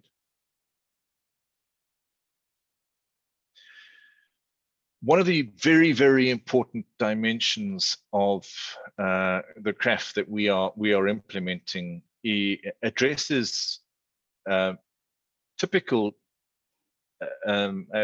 addresses feedback we've received from a number of stakeholders that very, very often you experience difficulty in accessing other guarantee facilities and in processing applications, either for support in the first place or for claims. It tends to be a time-consuming, tedious, and therefore costly process, and in short is perhaps the main reason why a number of these kinds of facilities have not been effective in the past as they could have been. So we have explicitly built a desire for efficiency and simplicity into the design of CREF, and this will be driven primarily through the development of an IT portal. So the IT portal will be an online system that you will be able to access. If you are not already signed up with CREF and you wish to sign up, then in the first place, the portal will facilitate you your application to become a financing partner. But having become a financing partner, the portal will allow you to manage your portfolio of guarantees that have already been written. It will allow you to apply for guarantees for new loans that you are bringing to CREF, and it will allow you to process any claims that you have. Critically within that, we have a key design feature that will allow under particular circumstances for automated approval of guarantees, and under other circumstances even automated processing of claims, to really take this efficiency a step further. Other features of the portal, there will of course be a help desk that will be operated on an ongoing basis so that you can call and speak to a human. There will also be a range of online resources to understand how to operate within the CREF world. And again, all of your administration will be dealt with through this. We expect the portal to be operational by the end of Q3 2021. I mentioned, of course, that the portal will not only support the issuance of guarantees, it will also support requests for and procurement of technical assistance. So it's designed to be an all-encompassing portal. Just to clarify, pilot phase for CREF will be 2021. Our goal will be to operationalize the CREF systems and processes. During that time, we continue to look aggressively for new financiers to join CREF. We will also continue to build technical assistance partners. And as I've said already, we will operationalize the portal. The resource mobilization target for a full-scale rollout is $100 million. Practically, what does it mean to be working with CREF? I'll give you some idea of how you'd get on board. So for financiers, including ESCOs, well, for everyone, first of all, confidentiality of the information you share with us is critical. So you'll all sign an NDA. Financiers would typically give us some indication of their pipeline and their interest in the facility. We'd then negotiate a master guarantee agreement. We'd onboard you and take you through a due diligence process. You do that once. Once we're happy with how you operate, we don't check that stuff every time you come back to us for a guarantee. Critically, we'll conduct a gap analysis that is of your organization and what exactly you need in order to develop skills in-house, skills and capacity in-house, so that alongside a master guarantee agreement, which covers the issuance of guarantees, we also know exactly what support, what technical assistance we're offering you. And from then we can proceed to execution and operation. For energy service providers who wish to join, and for other partners, including technical assistance providers, there's an abbreviated pathway towards becoming a partner. And certainly you are all invited to contact us. I leave the web address for CREF with you, and I leave the general information address. I'll provide some additional contact details in a moment. In fact, right now. So should you wish to contact somebody within the CDF, please do contact either Wayne Vitlis or Levin McFarlane. Should you wish to contact me, my contact details are on the right-hand side. And you'd be welcome to do that.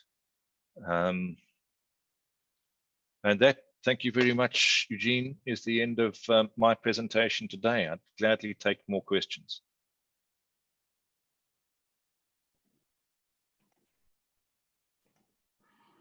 Okay, thank you very much, Alec, for bringing us a bit early. We did start earlier than planned, and you've managed to steer the ship, as I said, to home base in good time.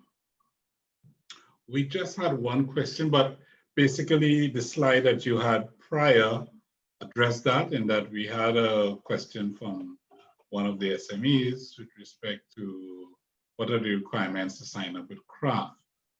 For the SMEs, and you can confirm this, Alec, basically they would have to, they can either approach their financier or intended financier, or they can get in touch with us directly, and we can then move the process forward in terms of if they require any sort of technical assistance to prepare a bankable proposal, as the case may be. And we have our partners, CCREEE and others, who we can tap into to assist that, so they can present a viable and bankable proposal to a financial institution. It's not possible to say it better. All right. Well, what I want to do is just briefly, over the last 2 days, we have been exposed to some very insightful presentations from the various presenters. Yesterday was basically devoted to CCREEE and the operations of the PPF. We had some very, as I said, excellent presentations from Wigton and 8 Rivers on their experience in navigating the landscape to get financing for their sustainable energy projects. I think that was quite good. It gives an insight into some of the challenges and problems that are faced on both sides of the equation, in terms of, from the SME side, challenges and problems that they have, and also on the financing side, some of the hurdles that they have to jump through with respect to getting their ducks all lined up to access financing. Today, we focus primarily on the issue of financing, some of the barriers and the risk associated with financing REEE projects, leading up to an introduction of the CRAF, which provides a mitigation tool to help reduce the risk, or to change the flavor of the risk for local financiers, so that they feel more comfortable with extending their hands or extending financing to SMEs for these types of projects. And that is what we really want to achieve as the region moves towards a low carbon development strategy, and one based on more resilience as opposed to dependence on the fossil fuel sources that currently predominates the landscape.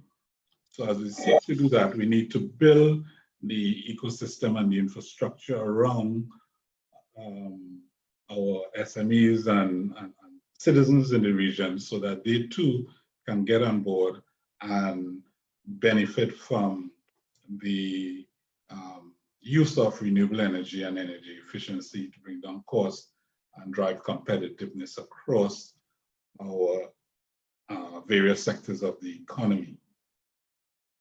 So looking forward, I believe we can look to more capacity building programs, training sessions for financial institutions, ESCOs, as well as SMEs, through partnerships or collaboration with CCREEE and other development partners operating in the REEE space in the region.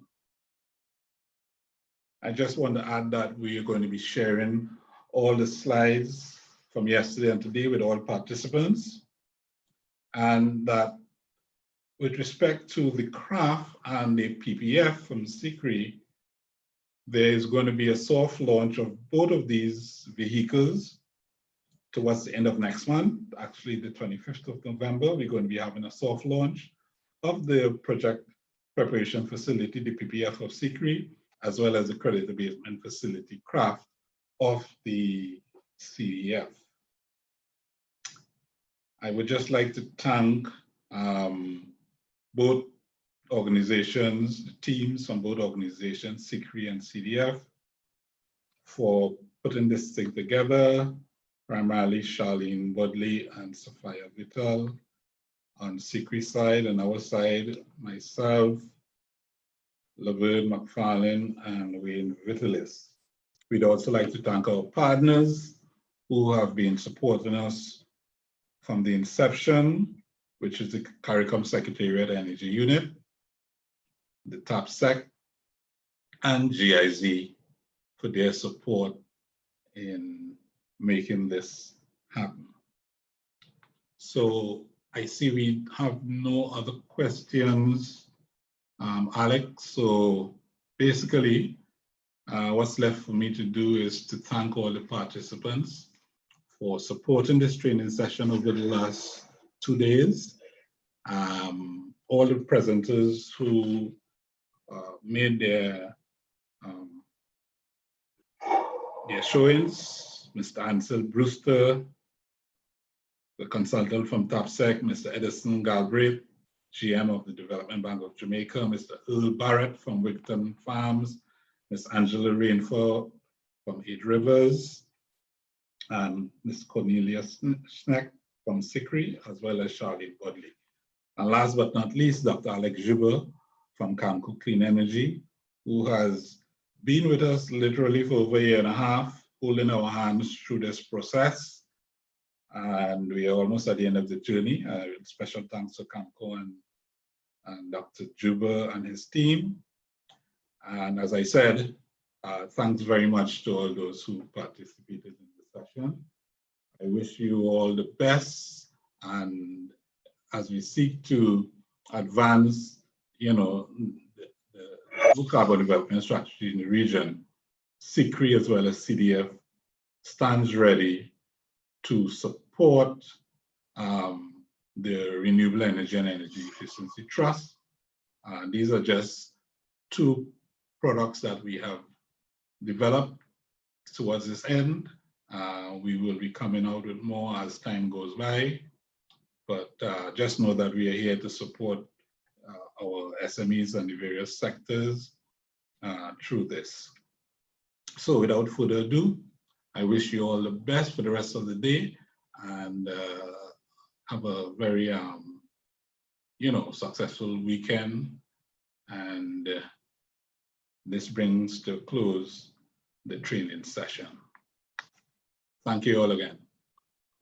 Thank you too, and have a great weekend. Okay. Thank you. Thanks, everyone.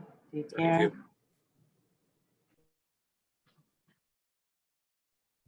Thank you and have a great weekend. Same as well. Everybody. Thank you, Eugene. Thank you, Charlene.